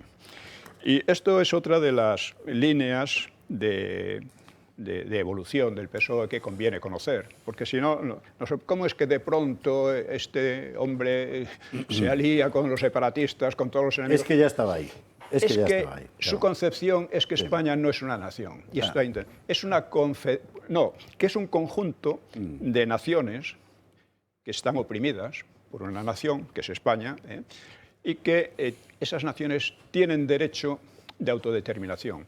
Autodeterminación significa separación directamente, porque toda la propaganda de los separatismos es directamente contra la idea de España. O sea, no es que piensen, bueno, podemos estar juntos todos como españoles, más o menos, aunque... No. No. Precisamente, claro, romper es la insensatez. Usted se fija, ahora mismo ya es, y esto lo vaticinó en su momento Pío Goma, por cierto, ya es general, ¿eh? Quiero decir, en Andalucía lo escuchas igual, o en León. Abrazos a los amigos leoneses. Con lo cual, todo el mundo se queja de que España le oprime. Bueno, entonces, ¿España quién coño es? Porque si los catalanes les oprime España, a los aragoneses les oprime España, a los valencianos les oprime España, a los gallegos les oprime España, vía diciendo, ¿España exactamente quién es? Bueno, pero todo el mundo está comprando ese relato y el Estado de las Autonomías, en buena medida, lo ha fomentado, porque permite el mantenimiento de las oligarquías locales, lo ha fomentado, a derecha y a izquierda. Lo ha fomentado, aunque al principio no tenía esa, pensaba. Ciertamente. Ahora, porque las autonomías son fundamentalmente democristianas, ¿no? Siempre olvidamos este pequeño detalle. La UCD, aunque se basa, su aparato y su base son falangistas, prácticamente son un movimiento, quienes lo dirigen son unos pocos democristianos. Democristiano era Arzallus, democristiano era Pujol, y la idea es que, bueno, no va a pasar nada, todos somos democristianos, así que no va a pasar. Esto nunca se dice, pero es así, porque si no, no se entiende cómo desde el primer momento le dieron de todo a la UCD, a las autonomías. La enseñanza se la dieron ellos sin ninguna limitación, por ejemplo, ¿no? O sea, ¿esto qué significa? Pues que en fin. Siempre recuerdo que cuando se plantea esta cuestión un chiste que contó Manuel Fraga en una comida, yo se lo escuché a él en esa comida, en La Criolla me parece que era un restaurante que había, bueno, cuando en el circo romano sacan a los cristianos para que se lo coman los leones y de repente son los cristianos los que empiezan a comerse leones. Y le pregunta el emperador al pretor que tenía, ¿y esto? Y dice, es que, emperador, es que no son cristianos, son demócratas cristianos. Esta era la cuestión. Pedro. Sí. Pues Pío, yo te quiero preguntar, pues si tú nos puedes explicar la fascinación que tienen la derecha, los Borbones, por el PSOE. ¿Por qué el PSOE es para estos pues siempre el partido que hay que ayudar, el partido que hay que mantener? Bueno, el ABC, por ejemplo, ahora nos está presentando a Felipe González como el socialista que todos añoramos, bueno, sobre todo ellos. Y además, ¿esto a qué se debe? ¿A miedo? ¿A interés? ¿A que se pretende que el PSOE controle a las supuestas masas obreras? ¿A negocios? Se debe a un ¿A complejo? A un interés. En primer lugar, la República vino ante todo porque la monarquía se suicidó. Es decir, ganó unas elecciones municipales que no tenían por qué cambiar nada y despreció totalmente a sus votantes y le dio el poder a los republicanos. O sea, la República fue un régimen completamente legítimo. O sea, si te entregan el poder, sería ridículo que lo... Eso lo explica Maura muy bien, ¿no? Miguel Maura. Y desde entonces, o sea, la monarquía ha creído aprender dos lecciones. La primera es que no había que enemistarse con los intelectuales. Y en segundo lugar, que el PSOE era el partido que podía estabilizar el sistema. Vamos a ver una cosa. Durante con Primo de Rivera hubo un proyecto de democratizar España mediante dos grandes partidos, la Unión Patriótica de derecha y el Partido Socialista, que también se había comportado, además a favor de los obreros mejoraron mucho gracias a... Eso es absolutamente cierto. Cuando se habla de Raúl Caballero como gran canalla, hay que decir que desde el punto de vista práctico luego es muy competente, pero es verdad que en la época de Primo de Rivera la mejora objetiva de las condiciones socioeconómicas de los españoles fue muy importante, y que si había tanto predicamento de la CNT en su momento y hubo un trienio bolchevique, etcétera, no fue por azar. Es que objetivamente había una situación de injusticia notable. Evidentemente. El PSOE se portó muy bien. Hoy día se avergüenza de aquella época y trata de ocultarla, pero es verdad. Y cuando se acerca el final de la Guerra Mundial, de la Segunda Guerra Mundial, pues los monárquicos de Gil Robles, por ejemplo. En aquel momento Gil Robles, perdona que te interrumpa tanto, pero es que como son cosas que normalmente a la gente le ha contado lo contrario, hay que una y otra vez recordarlo. Gil Robles, que fue el jefe de la CEDA, es decir, la derecha a la que machacó la izquierda después del 36 y que la iba a matar. Esta se pone a conspirar con Juan de Borbón, el hijo de Alfonso XIII, para derrocar a Franco e implantar aquí lo que está contando Pío Moa. ¿De acuerdo con el PSOE? Pues de acuerdo con el PSOE. Incluso pensaban hacer jefe de gobierno a Prieto, Ahí que había estamos. sido el mayor enemigo de la monarquía, en fin. Pero pensaban que así se lo ganaban. Y Gil Robles lo explica, y es una estrategia que se mantiene más o menos. Dice, la monarquía no debe preocuparse de la derecha, porque la derecha siempre le va a apoyar por la cuenta que le trae. Claro. Tiene que congraciarse con la izquierda, porque de ahí va a depender su mantenimiento. Y cuando llega la transición, una de las cosas que hace la monarquía es cada vez más apoyar al PSOE. Cuando el PSOE gana las elecciones, lo interpretan como que, bueno, ya la monarquía queda consolidada. Absolutamente, sí, Claro. sí. A partir del 75, del 74, en realidad, la obsesión de la corona es el PC que se vaya haciendo cada vez más pequeñito. Sí. A Carrillo ya lo contentaremos y le estaba deseando que le contentaran, ¿verdad? Y creemos un partido nuevo que va a ser un PSOE diferente, generacionalmente Sí. nuevo, etcétera, que va a ser el otro palo, el verdad, del Que sistema. la idea no era del todo mala No. si el PSOE hubiera aprendido la lección de la historia. Y si el Pero, rey hubiera aprendido la lección de la historia claro, también. la aprendió Ya. a medias. En fin, pasa como con el apoyo a los separatismos de la UCD. Claro, los separatismos cuando... Hay que recordar esto. La democracia viene del franquismo, no podía venir de otra cosa. Viene del franquismo y es legitimada por un referéndum del que todo el mundo se quiere olvidar. Que es de la ley El referéndum del 76, del 76. de diciembre del 76. De la ley de reforma política. Es legitimado Claro. democráticamente, de la ley a la ley, desde la legitimidad franquista aquí. Y eso pronto tratan de olvidarlo unos y otros. Bueno, tratando de olvidar a la izquierda, porque toda la izquierda supuso en bloque a ese referéndum. pero fracasó. Y precisamente Pero por eso he traído de fracasó. olvidarlo. Claro. Esto, el que urdió todo esto, que era Torcuato Fernández de Miranda, decía, esto puede funcionar si les hacemos sentirse débiles, porque eran débiles. De hecho, no había separatistas, eran autonomistas, querían la autonomía y nada más. Fuera de la ETA, que era mucho más radical, pues bueno. Y claro, les dan de todo y eran tan débiles porque no había ambiente popular en ningún sitio a favor de romper España, en definitiva. Pero claro, si les das la enseñanza, pues irán formando Ellos crean su unas propia generaciones medios. antiespañolas. Yo quiero que te haga una pregunta específicamente sobre el PSOE. Alguien que, bajando el balón al suelo, tiene que vivir con ellos o contra ellos, no sé, todos los días en un foro parlamentario, que es José Antonio Fuster. Claro, tú tienes a un PSOE allí en la Asamblea de Madrid, ¿verdad?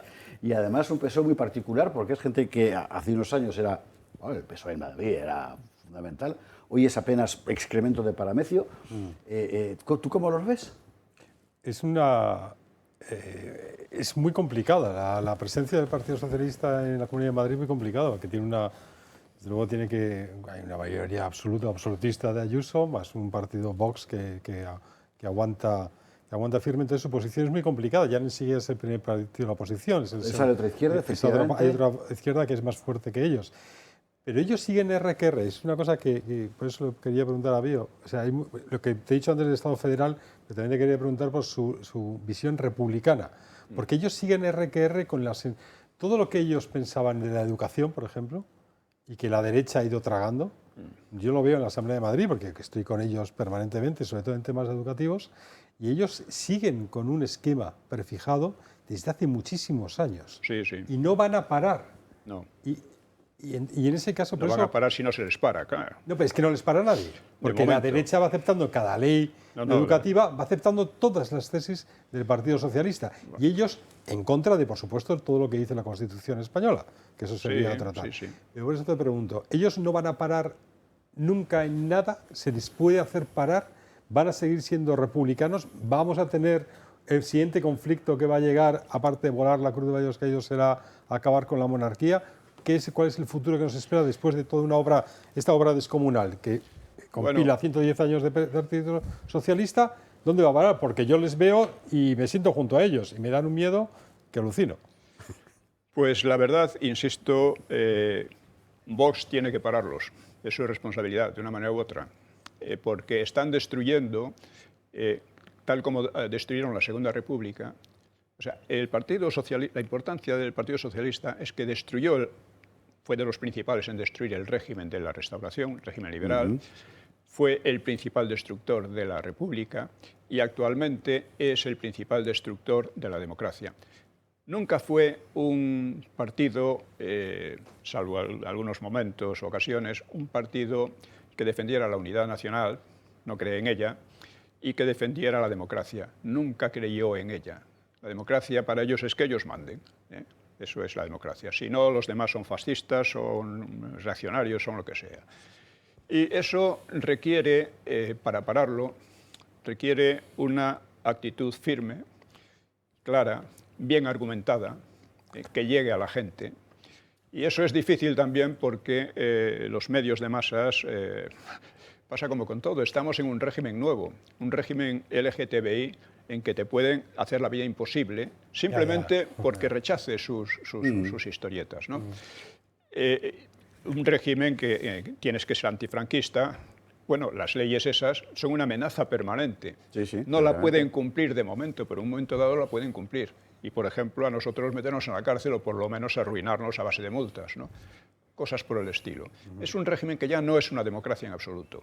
Y el régimen del 78, con la amnistía, ha desaparecido. O sea, actualmente España es un país sin una ley, no tiene una constitución que nadie respete, porque no se puede respetar, en la que hay un programa de tipo bolivariano que lo están llevando adelante y es poner a la cabeza de todas las instituciones a amigachos del Sánchez, ¿eh?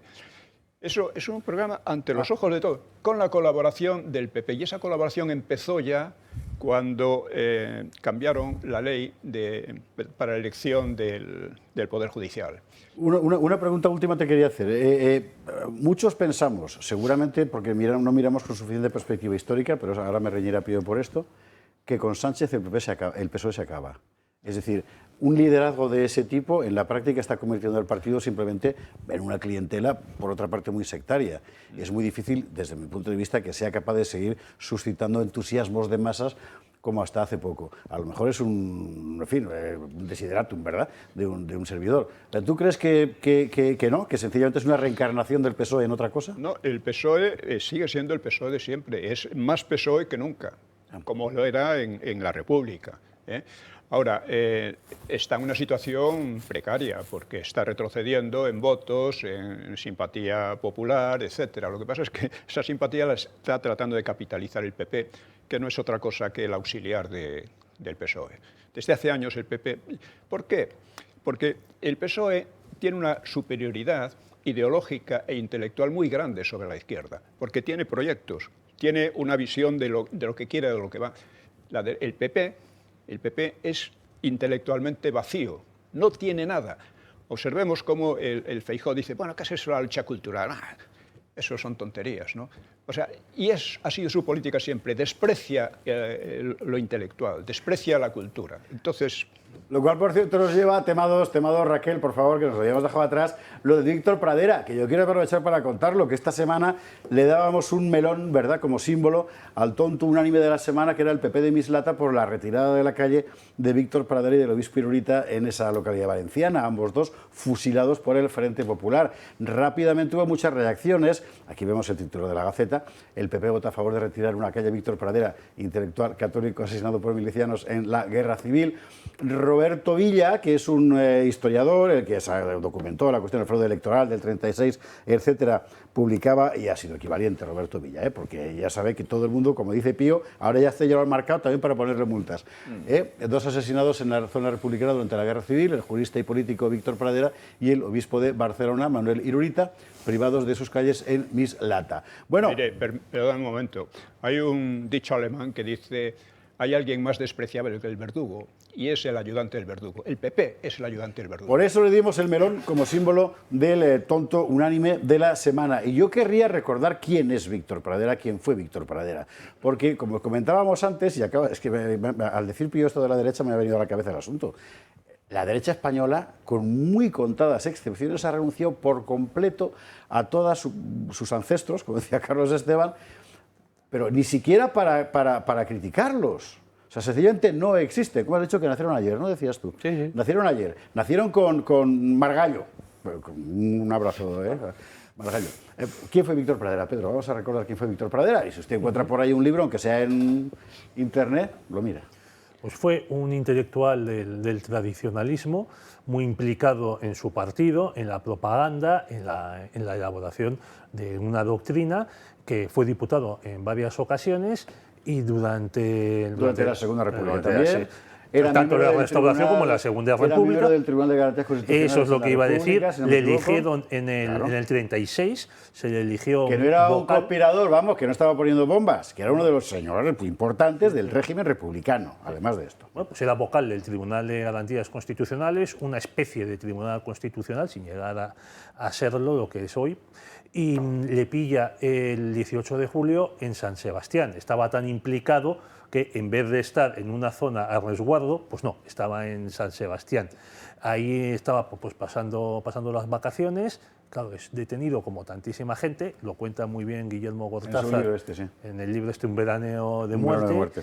Y es uno, junto con su hijo, como decíamos al principio, es uno de los muchos derechistas vilmente, canallescamente asesinados en ese mes, 2 meses escasos que dura el dominio del Frente Popular y del PNV sobre la ciudad de San Sebastián. Primero se asesina al hijo, a Javier, que no tenía militancia política, no estaba implicado en nada, era un abogado pues, con varios hijos, demás, abogado del ayuntamiento, y unos días más tarde, el 6 de septiembre de 1936, se asesina a Víctor Pradera.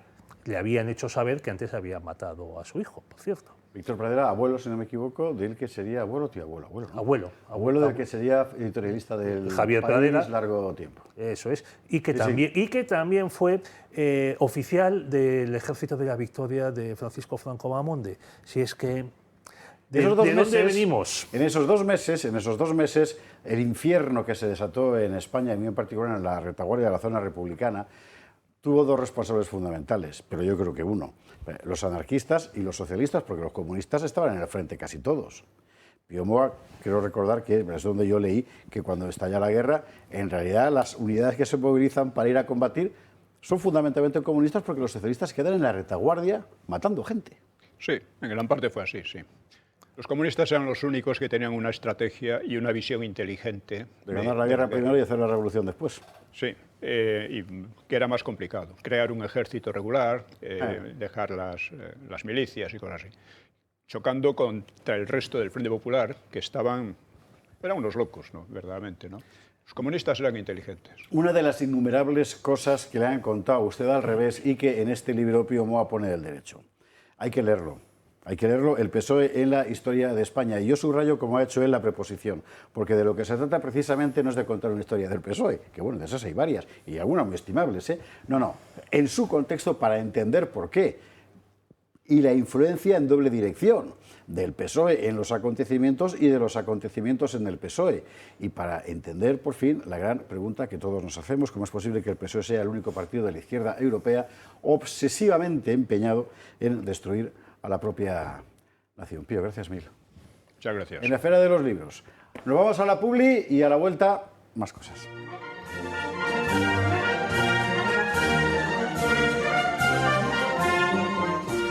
Estamos de vuelta, gato de viernes, gato de Úsares, que nos habíamos quedado, Pío Moa que se ha marchado ya, hablando del asunto Víctor Pradera. No, de verdad que es que es muy importante.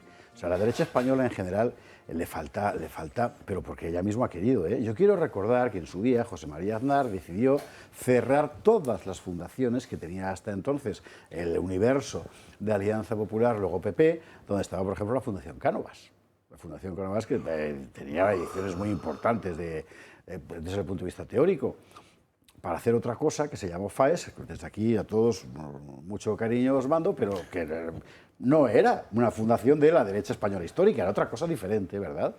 Y personajes como, por ejemplo, mire, ahora mismo usted solo encuentra esa arqueología intelectual de la derecha en la revista Razón Española y en las páginas de ideas de Gaceta.es.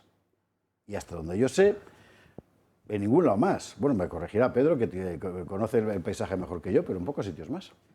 Pues sí, es que en pocos sitios más, yo creo que en ninguno más. La verdad es que la derecha española pues piensa poco y decía Carlos... No es que piense poco, es que piensa más. No, pero tiene razón, piensa poco. Es que tiene cierta aversión, no es simplemente que se equivoque y piense mal, es que tiene aversión a pensar. O sea, el que insista, eso que dijo don Pío de guerra cultural, qué tontería, y eso que dicen siempre ellos, que lo nuestro es la gestión. No, ahí sí que te doy la razón. Tienen aversión a la reflexión política. Si tienen una solución técnica o que ellos consideran que viene avalada por un título. Sí. Es que todo el esfuerzo intelectual que hacían antes, porque ya ahora pues el PP se ha degradado igual que el PSOE, pues era los temarios de su oposición a algún alto cuerpo de la administración del Estado. Carlos decía al principio que la derecha abjuda de su herencia, bueno, salvo de la herencia económica, de la herencia patrimonial. Sí, es la única de la que se sienten orgullosos. Yo no sé por qué se ríe José Antonio Fuster cuando has dicho el alto cuerpo de la administración del Estado y él ha pensado en Almeida. Pero bueno. Sí, quería hablar Fuster de quería un apunte sobre lo de Víctor Pradera, porque me ha resultado muy interesante. O sea, que el Partido Popular de Mislata le quite a Víctor Pradera, cuando en realidad yo me he preguntado muchísimas veces, y es una pregunta retórica, no tiene ninguna contestación posible, es cómo es posible que alguien entre en el Partido Popular. O sea, como desde una tierna infancia, o juventud, adolescencia, juventud... Bueno, yo estuve varios años allí.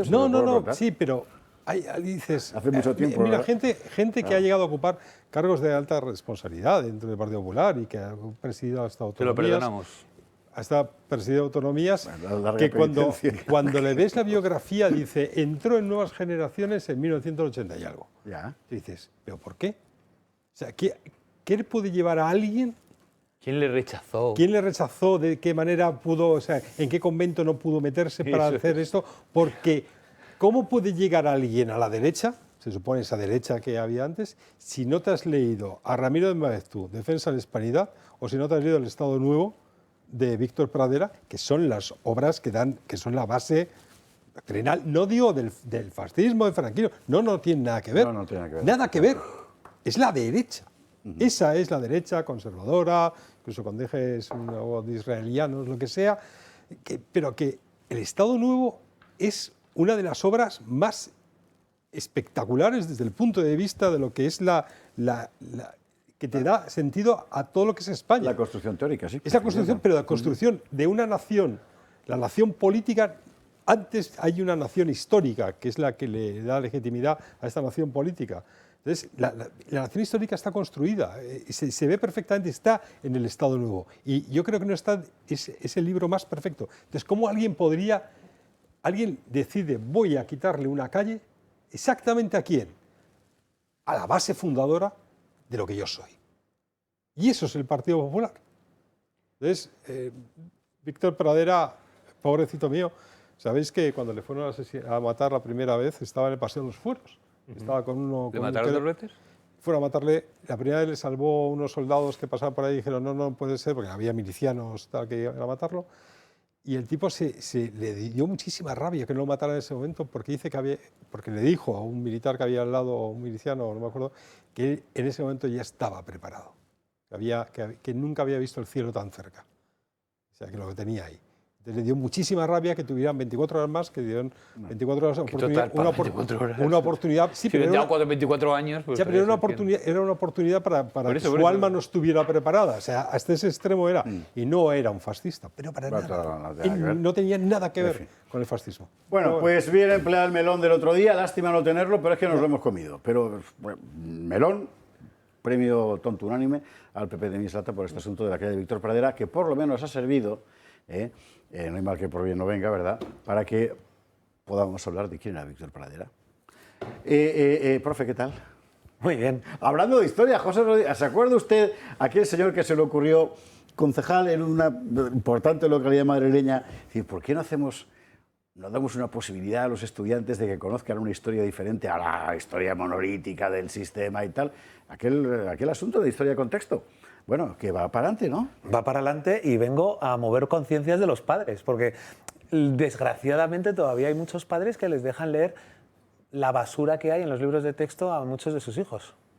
¿Por dónde estamos, José? Es decir, pues acabamos de publicar el libro de cuarto de la ESO, ha sido a principios de agosto, y hay colegios que lo van a tener o institutos como libro único y no van a tener ningún libro de texto. Es un libro gratuito. Este es el libro, que obviamente es pensando en los buenos alumnos que quieren leer mucha historia, porque siempre los libros se hacen también pensando a la baja.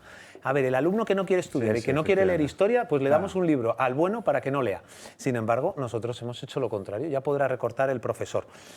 Y este libro solamente tienen que entrar en historiacontexto.com y descargárselo. Es gratuito, va a ser siempre gratuito, y la idea es que el profesor empiece. Este año, si ya tiene el libro de texto, lo puede utilizar como un libro de apoyo. Coge cualquier actividad que aquí hay o cualquier texto que aquí hay, o lo puede utilizar como alternativa a los libros de texto y además hace a sus familias ahorrarse unos 30 euros al año, que supone un libro de texto que no vale para nada más que para tirarlo al reciclaje. Historiacontexto.com. Si usted quiere cooperar en esto, pues esto que cuesta dinero, mecenazgo. Por historiacontexto.com/mecenazgo y ahí entra en la, ¿cómo se llama? Muchas gracias, porque la pantalla en la que usted puede hacer una aportación si quiere. La plataforma. Lo necesitamos porque estamos trabajando ya en primero, segundo y tercero de la ESO, no se puede quedar aquí. La idea de que un niño tiene que aprender a pensar es fundamental y tiene que aprender a pensar en primero de la ESO viendo textos que son antagónicos. Estamos hablando de Víctor Pradera, que hay que entender que es un político que no empieza en el 36 y es un fascista, sino que hay que entender toda la situación histórica. Pero es que han hablado de restauración y la mayoría de los españoles no saben lo que es la restauración y no saben las ideas antagónicas que hubo en la restauración. Bueno, apunte pequeño, en Madrid ya se quitó una calle a Víctor Pradera y se le dio a Mendizábal. Desgracia ha habido siempre. Entonces... Un espía inglés. O sea, Mendizábal era un espía inglés, espía del dinero inglés.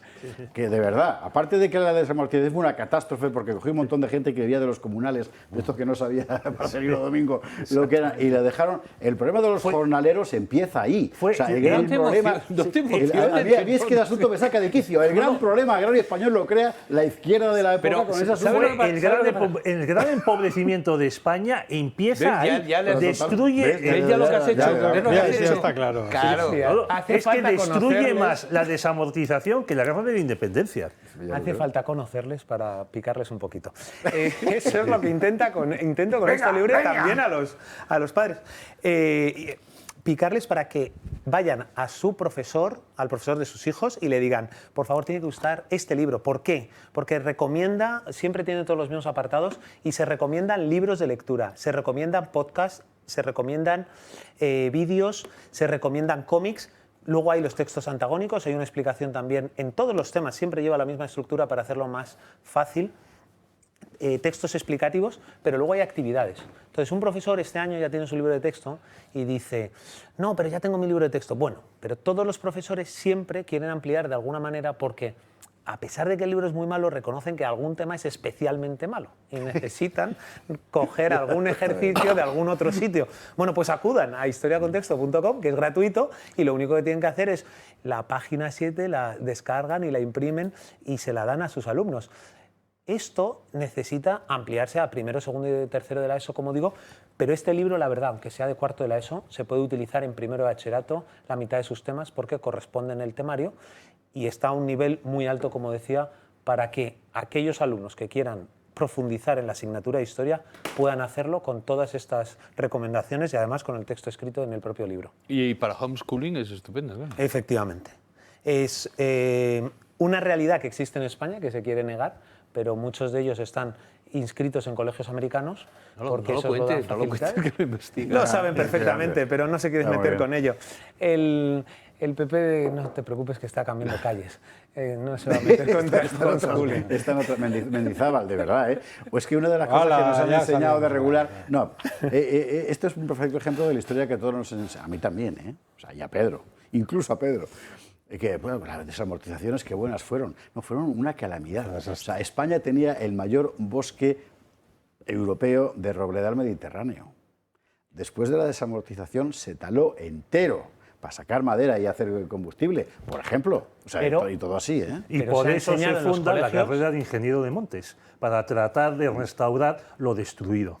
Pero se ha enseñado en los colegios que fue Felipe II para hacer la Gran Armada. Exactamente. O Armada Invencible. Esos son los mitos que se van enseñando en el colegio, que es importantísimo que los niños no los aprendan, o al menos que entiendan desde el principio que hay otras versiones. Porque si uno aprende que a día de hoy la fundación de la democracia en España es gracias a la Segunda República, que es lo que se está haciendo como mito fundacional o mito nacional, como lo queramos llamar, decir, la guerra civil, la Segunda República y la guerra civil y el franquismo, todo malo. Y esto es el mito nacional y a fuego se lo están metiendo a los niños. Y lo anterior, no ven nada en medio hasta que ven la leyenda negra, porque España lo hizo muy mal en América con todos los indios. Y eso es lo que están estudiando, no se estudia nada entre medias. Es fundamental que se conozca la historia de una manera mucho más crítica, porque además, si uno descubre que le están engañando en la historia, va a decir, en el resto me engañan en todo. Por eso las redes sociales son tan importantes. Mire usted por dónde, porque la cosa viene. José se queda con nosotros un poquito más, porque además en buena medida le concierne a él como a todo el que tiene que buscar fuera de la doxa oficial elementos para entender el mundo, que es con lo que hemos empezado el programa, por cierto. Uno de los grandes acontecimientos, y es un acontecimiento del verano, es que se han juntado Maduro diciendo que cierra el Twitter. ¿Maduro? No, por Dios. La Navidad. De Moraes. No, eso es Moraes. No, Maduro que es La Navidad. WhatsApp. El WhatsApp. Moraes, efectivamente, el X, o sea, Twitter. El X, sí, En bueno, Francia, en las páginas de Instagram de líderes reconocidos de la derecha soberanista, cerradas. Cosa de la que aquí no ha hablado Detenido, nadie, pero es muy importante. El de Telegram, Pavel Durov, detenido en... O sea, ¿aquí qué está pasando? Pues mire, precisamente sobre esto nos informaba Ana Angelova esta semana. En redes sociales, libertad de expresión. Ay, a ver. A ver, nosotros tenemos un magnífico tema número 5, que se llama libertad de expresión, que era este. Es que ya tenemos Están discutiendo en control que si Mendizábal o Madoz. Vale, eso luego, ahora vamos con lo de... No, es que ya ha debido entrar el censor. Persecución veraniega de la libertad de expresión. La censura y la ideología no han cogido vacaciones este mes de agosto. La amenaza en forma de carta del comisario europeo Thierry Breton a Elon Musk ha sido solo uno de los vértices. Ya lo destacaba Hughes en la Gaceta, la libertad de expresión no es un valor absoluto para ellos. Bruselas explicaba que estaría extremadamente vigilante ante la diseminación de contenido que no le guste. Esta carta llegaba antes de su charla con Donald Trump en la red social X, que posteriormente el candidato republicano divulgó a través de sus perfiles en otras redes sociales. Pero la Unión Europea no es la única que ha declarado la guerra a Elon Musk. La red social que se llamaba Twitter, X, Elon Musk es el dueño de X y ha violado todas las normas. Sacar la red social X, antes conocida como Twitter, durante 10 días de circulación en Venezuela para que ellos presenten su recaudo. Si bien es cierto que la libertad no ha sido uno de los sustantivos preferidos del dictador venezolano, el rechazo internacional a su victoria tras el fraude ha enfurecido a Maduro. Y en Brasil, 3/4 de lo mismo. El ministro del Supremo Tribunal Federal, Moraes, ha ordenado la desactivación de X por orden judicial. La decisión del juez se produce después de que Musk cerrara la oficina de la red en Brasil el 17 de agosto y lo hiciera tras las exigencias de censura de Moraes para bloquear 7 perfiles de partidarios de Bolsonaro. Sin duda alguna, Elon Musk ha sido el blanco perfecto para los enemigos de la libertad de expresión este verano, pero sorprendentemente el dueño de Meta no se ha quedado atrás tampoco. En una carta enviada al Comité Judicial de la Cámara de Representantes, ha criticado la presión de la Casa Blanca para censurar cierto tipo de contenido sobre la COVID-19, incluso el humor y la sátira. Él mismo dice lamenta haber cedido a las presiones en su día. De vuelta en nuestro continente, Meta también ha protagonizado otra polémica sobre la libertad de expresión. Macron y los suyos han guardado silencio sobre la apoteósica censura sobre perfiles en Instagram abiertamente patrióticos. Algunos influencers incluso han denunciado directamente al grupo Meta, pero lo cierto es que la falta de transparencia se hace notar. Y de nuevo en Francia, el arresto del CEO de Telegram también parece señalar directamente hacia una persecución política. Se investigaba la posible implicación de Durov en delitos de fraude, tráfico de drogas o promoción del terrorismo, pero fue soltado pocas horas después. Este tipo de censura ha provocado que muchos usuarios hayan recurrido a tecnologías que simulan otra ubicación del usuario por motivos de seguridad. Sin embargo, se trata de una solución momentánea. Ya se ha abierto la veda para la persecución ideológica sin paliativos en Occidente. Y yo, mientras veía este verano que estas cosas iban pasando, pensaba en los que se pasan la vida en las redes, que son fundamentalmente Carlos y Pedro, más Carlos que Pedro, que también. ¿Y ahí qué se ha dicho? ¿La gente ha reaccionado a esto? Sí, a todo esto, naturalmente. O sea, que, claro, es decir, esto empezó, si quieres, con la victoria de Donald Trump, ¿vale? No sé si os acordáis, porque es difícil ponerse en ese momento. Nadie creía ni por un segundo que un payaso como Donald Trump fuera a ganar a la inevitable Hillary Clinton. Y ganó. Y una de las razones por las que no se creía era que todos los medios de comunicación estaban, absolutamente todos, contra Trump. El día anterior, la portada del New York Times decía que prácticamente Donald Trump tenía cero posibilidades de victoria. Y entonces de repente descubrieron que por primera vez no les habían hecho caso. La gente no había hecho ni caso a los medios de comunicación. ¿Por qué? Porque este tipo, o por lo menos su campaña, se dio cuenta de que las cosas estaban cambiando y que la libertad de expresión se estaba dando y que la verdadera información no filtrada se estaba dando en Internet, en las redes. En otra dimensión, pero coincidió también con otros dos acontecimientos gemelos que fueron el voto del Brexit, donde nadie pensaba que fuera a ganar el Brexit, y el referéndum en Colombia con la exactamente. guerrilla. Yo eso lo cité en su día, esas tres a la vez las uní, porque efectivamente fueron tres sorpresas y también eso hizo ver a esa élite que estaba tan segura, porque joder, tengo todos los medios, porque tengo el poder financiero y el poder financiero ha comprado todos los medios, puede comprar todos los medios, que se nos ha escapado las redes sociales. Y entonces es cuando empieza, y esto pasa durante todo el mandato de Trump y luego, por supuesto, de Biden, empieza el acoso a las redes sociales. Que ahora el tipo el de Meta, el de Facebook, ha reconocido, ha confesado que se cedió a las presiones de los demócratas que no estaban en el gobierno. Cuidado. Trump, para censurar la noticia del portátil de tal. Y también de los temas del COVID y tal. Bueno, el caso es que en todo ese momento han dicho, esta vez no nos va a pasar. Y es lo que hemos oído a nuestra jefa, ¿cómo se llama? A Úrsula, diciendo en el foro de Davos, diciendo, por encima del cambio climático, la mayor amenaza es la desinformación. Efectivamente. ¿Vale? Entonces van a por eso. Van a por eso y van, por tanto, por esta casa. Ya. Pues sí, no es nada nuevo. Como dice Carlos, se puede datar en 2016 y es muy curioso porque hasta ese momento la versión oficial era que las redes sociales eran progres, eran de izquierdas, que Barack Obama había ganado gracias a Facebook, que era el presidente digital, el presidente de Facebook. Incluso hay muchas fotos de Barack con Zuckerberg en un acto en el que se cambian camisetas y a Obama le dan una que pone Facebook y demás. Pero claro, la derecha, al menos en Estados Unidos, ha aprendido a usar también las redes sociales. No solo ha aprendido, sino que es su medio. Hay un refrán, entre comillas, que es la izquierda no sabe memear. Sí.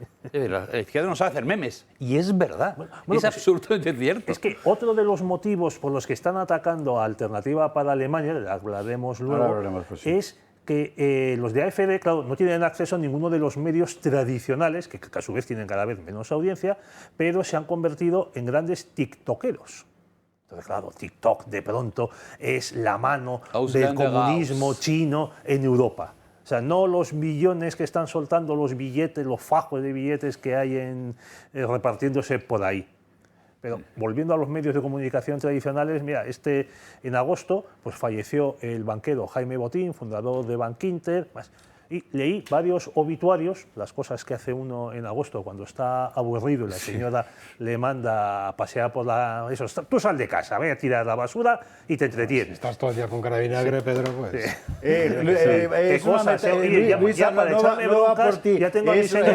Es un genérico lo que ha hecho Pedro, no era nada específico por ti, acéptalo en casa cuando llegues.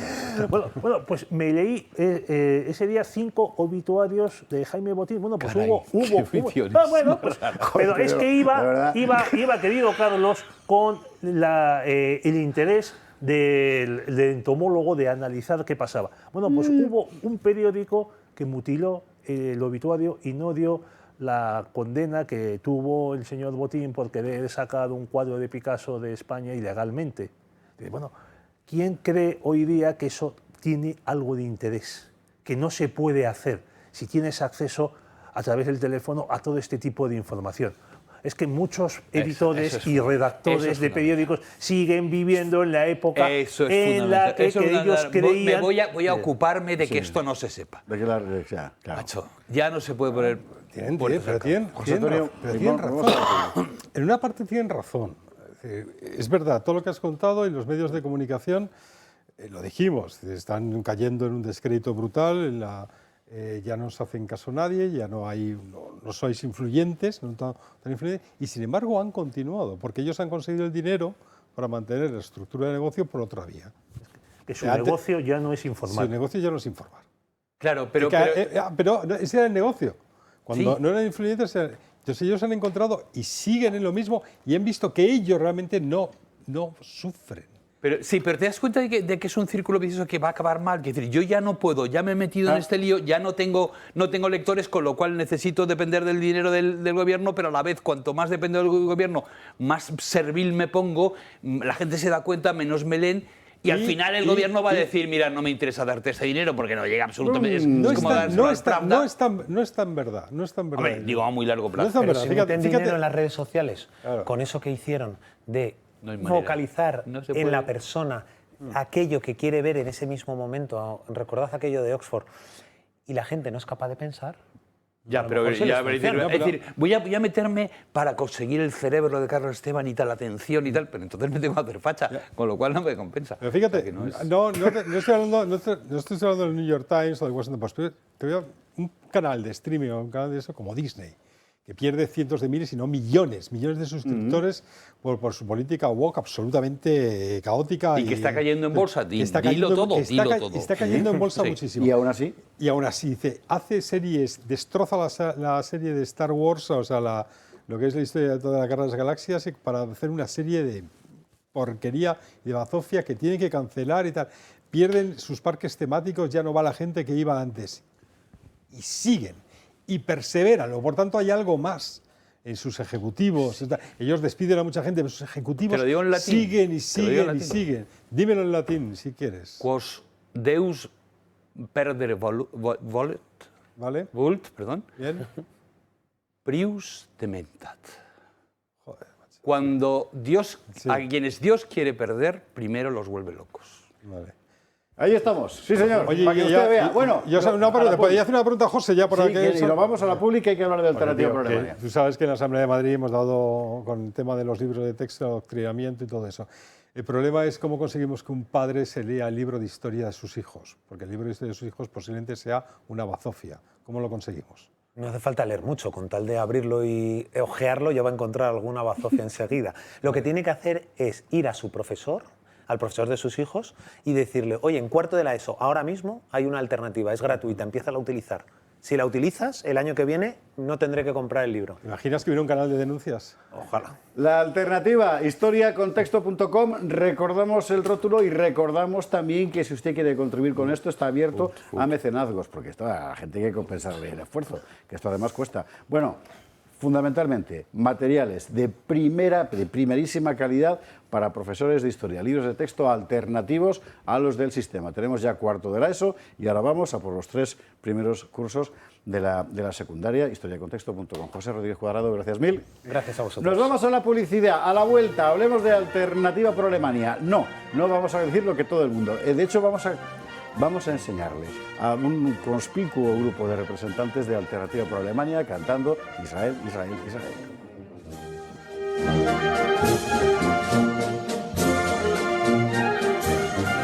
Estamos de vuelta, recta final del Gato al Agua, gato de viernes, gato de húsares. Húsares, muchísimas gracias a todos por los húsares de todo género que nos habéis mandado. Bueno, y lo que no son húsares, guardias civiles, almogávares, templarios, legionarios, dragones de cuera, umblas de lezo, en fin. Y a la madrina, además, gracias mil. Enseñad vuestras tazas. Enseñad vuestras tazas personalizadas del gato de los húsares. Algo está guapo. Sí, efectivamente. Gracias mil. Esto es una madrina y lo demás tonterías.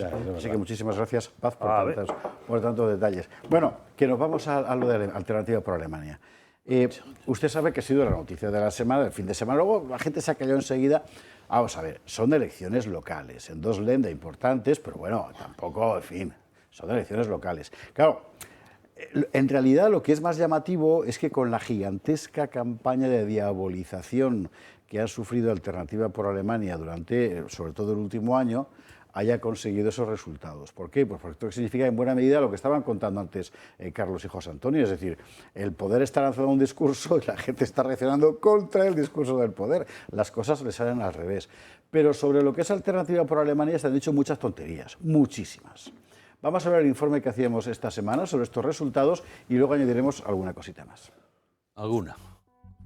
Alemania ha celebrado elecciones regionales en los estados de Turingia y Sajonia. El partido Alternativa para Alemania ha dado un paso hacia adelante consiguiendo su primera victoria electoral en un parlamento regional desde su fundación hace más de 10 años. Lo ha hecho en Turingia, obteniendo el 33% de los votos. La Unión Democristiana ha obtenido el segundo lugar, con un 24,5%. La Alianza por la Razón y la Justicia, partido de izquierdas, ha quedado en tercer lugar con un 15,8%. Alice Weidel, líder de la AfD, ha afirmado que ha sido un triunfo histórico. En Sajonia el resultado ha estado más igualado. Los democristianos consiguen la victoria con un 31,9% del recuento y un 31,3% ha ido a parar a Alternativa para Alemania. De nuevo, por la Razón y la Justicia es tercero con un 11,8%.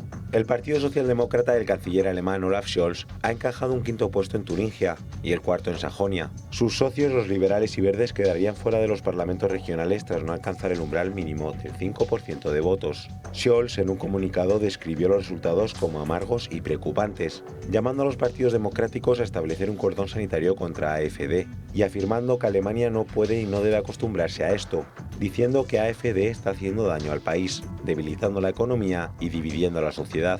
Ante los comentarios contra su partido, Weidel ha pedido respetar la decisión de los votantes. El ejecutivo de Scholz está bajando en los índices de popularidad, quedando un año para las elecciones generales en el país bávaro. Alternativa para Alemania tiene complicado gobernar a pesar de la victoria en Turingia, pero han advertido que si se quiere estabilidad, deberán contar con ellos. Turingia y Sajonia son 2 estados, pues 2 lendas, que forman parte de la antigua República Democrática Alemana. Son lugares, digamos, no son los más privilegiados dentro del conjunto de Alemania, ¿verdad? Bien, junto a esta alza de voto extraordinario de Alternativa por Alemania, no es menos importante el hecho de que la izquierda tradicional también se haya descalabrado y en su lugar haya crecido muchísimo esa opción de la que aquí habló Carlos Esteban en su momento, que es la plataforma de una señora que se llama Sarah Wagenknecht, que es la izquierda nacional y anti-inmigración. O sea, que es muy importante. Usted habrá oído que es el nuevo movimiento nazi que vuelve. Gilipollez. O sea, Alternativa por Alemania es una cosa muy amplia, muy heteróclita. Pero yo he visto con Frauke Petry en Cobrenza a un señor allí en una fiesta de Alternativa por Alemania tocando al piano canciones de la Revolución Alemana de 1848, que es la Revolución Liberal por antonomasia. Lo que no me imaginaba yo que podía haber, pero mire ustedes, que es así, es esto otro.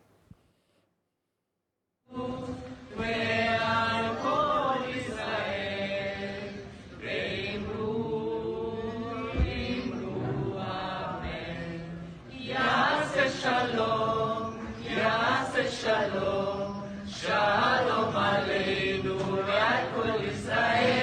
estar así. Sí. Bueno, ¿esto qué es? Pues esto es gente de Alternativa por Alemania en un acto de solidaridad con los judíos. Y es que es Alternativa por Alemania, no es el Partido Nacional Socialista Obrero Alemán de los Trabajadores. Es que estamos en otro tiempo, estamos en otro mundo. Olvide usted las películas de Tarantino, olvide usted Netflix y olvídelo todo lo demás. O sea, no podemos seguir entendiendo el mundo. Yo sé que por esto me van a sacudir de todo, pero piénselo 2 veces, ¿verdad? Como si el Holocausto fuera el centro de la historia universal. Es que no es verdad. Y desde luego no se entiende nada de la política alemana actual si uno sigue pensando que estamos en el retorno de los fantasmas. Es que no, es que no.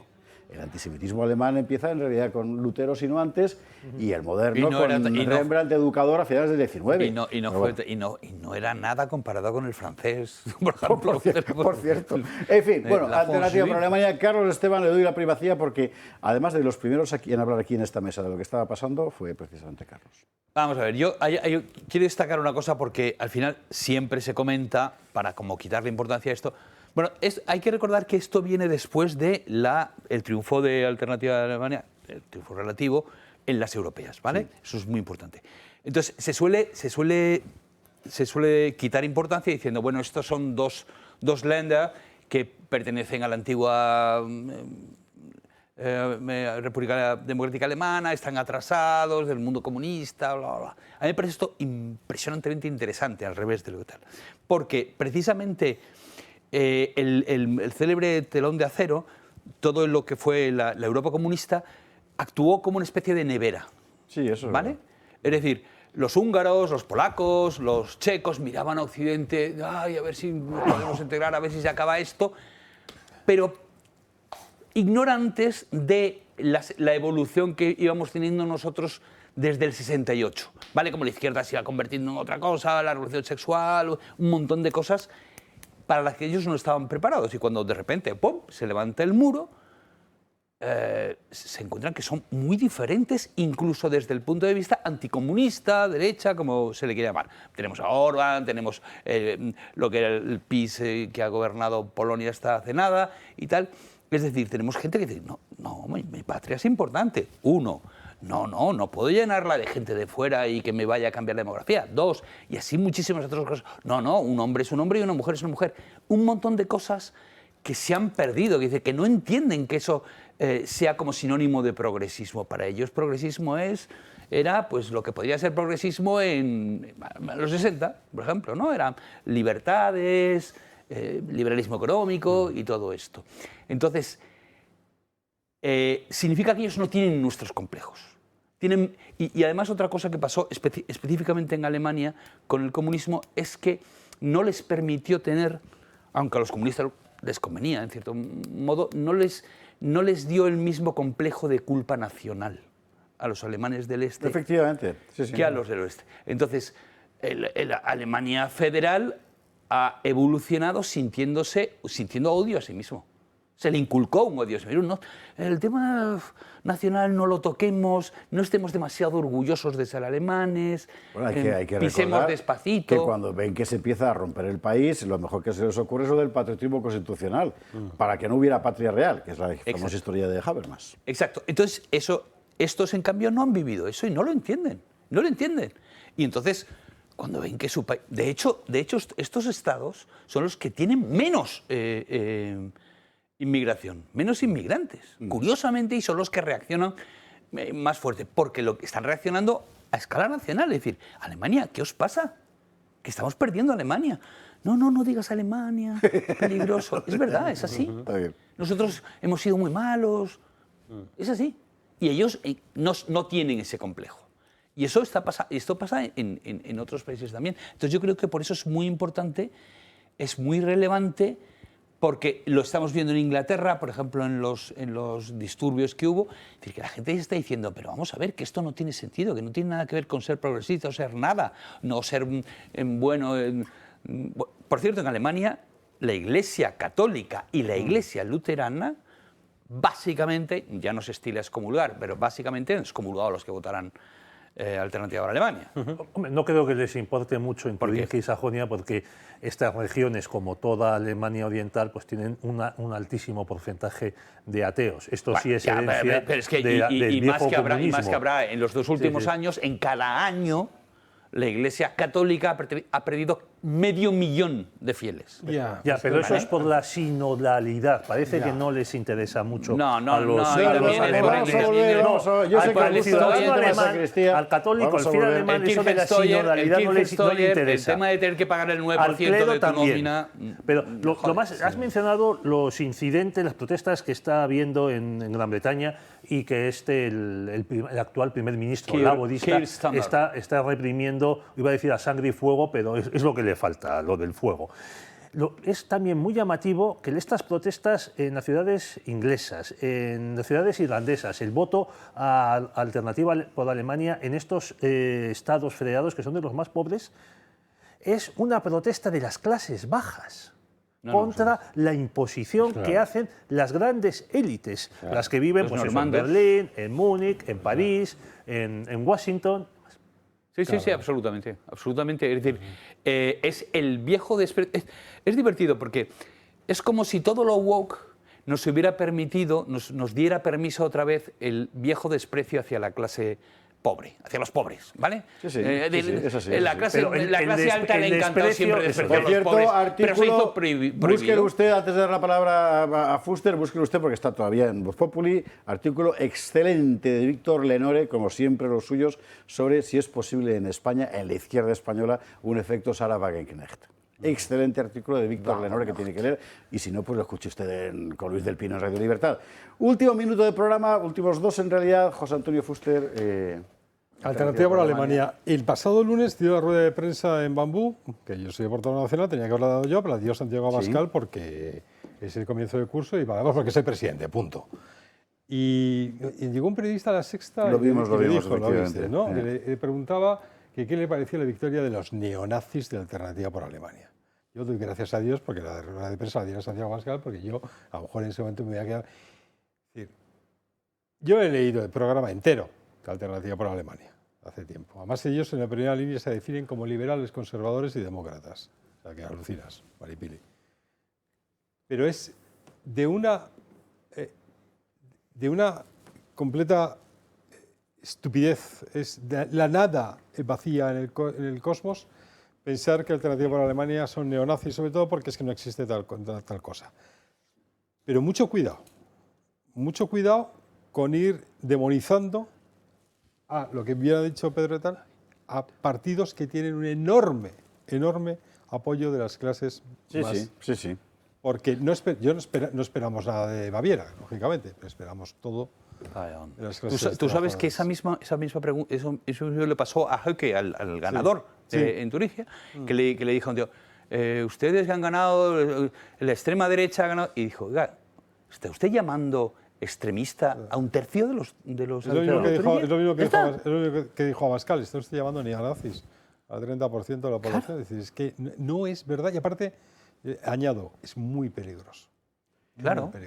Es muy peligroso, entre otras cosas, porque lo que está demostrando la situación, por ejemplo, en Francia, es que ha habido una encuesta esta semana pasada donde de los votantes de derecha que en la segunda vuelta decidieron apoyar a los candidatos de la macronía, el 65% ya se han arrepentido. Pues que se hubieran arrepentido antes. Joder, que siempre es lo mismo. Recuerde usted que decidieron apoyar a la macronía frente al principal partido de Francia con más de un tercio de los electores. Es decir, al final el sistema está tratando de construir un poder contra el pueblo. Otra cosa, al final... 20 segundos. 20 segundos. Al final, si van a darnos la razón, que y otra cosa, ¿estáis viendo lo que está pasando en Canarias? Sí. Vale, buscad los resultados electorales en Canarias. Ya. Señores, don Pedro Fernández Barbadillo, don Carlos Esteban, don José Antonio Fuster, qué alegría teneros de nuevo aquí en este Gato de Viernes, Gato de Usares, y a ustedes también, y a todos los amigos que nos habéis mandado y seguís mandando todo el material que ponemos aquí encima de la mesa. Todo esto es posible gracias a vosotros y gracias a los que estáis apoyando con vuestra contribución en el Club de Amigos a este canal. Así que mientras estéis ahí, nosotros seguiremos aquí. Buen fin de semana.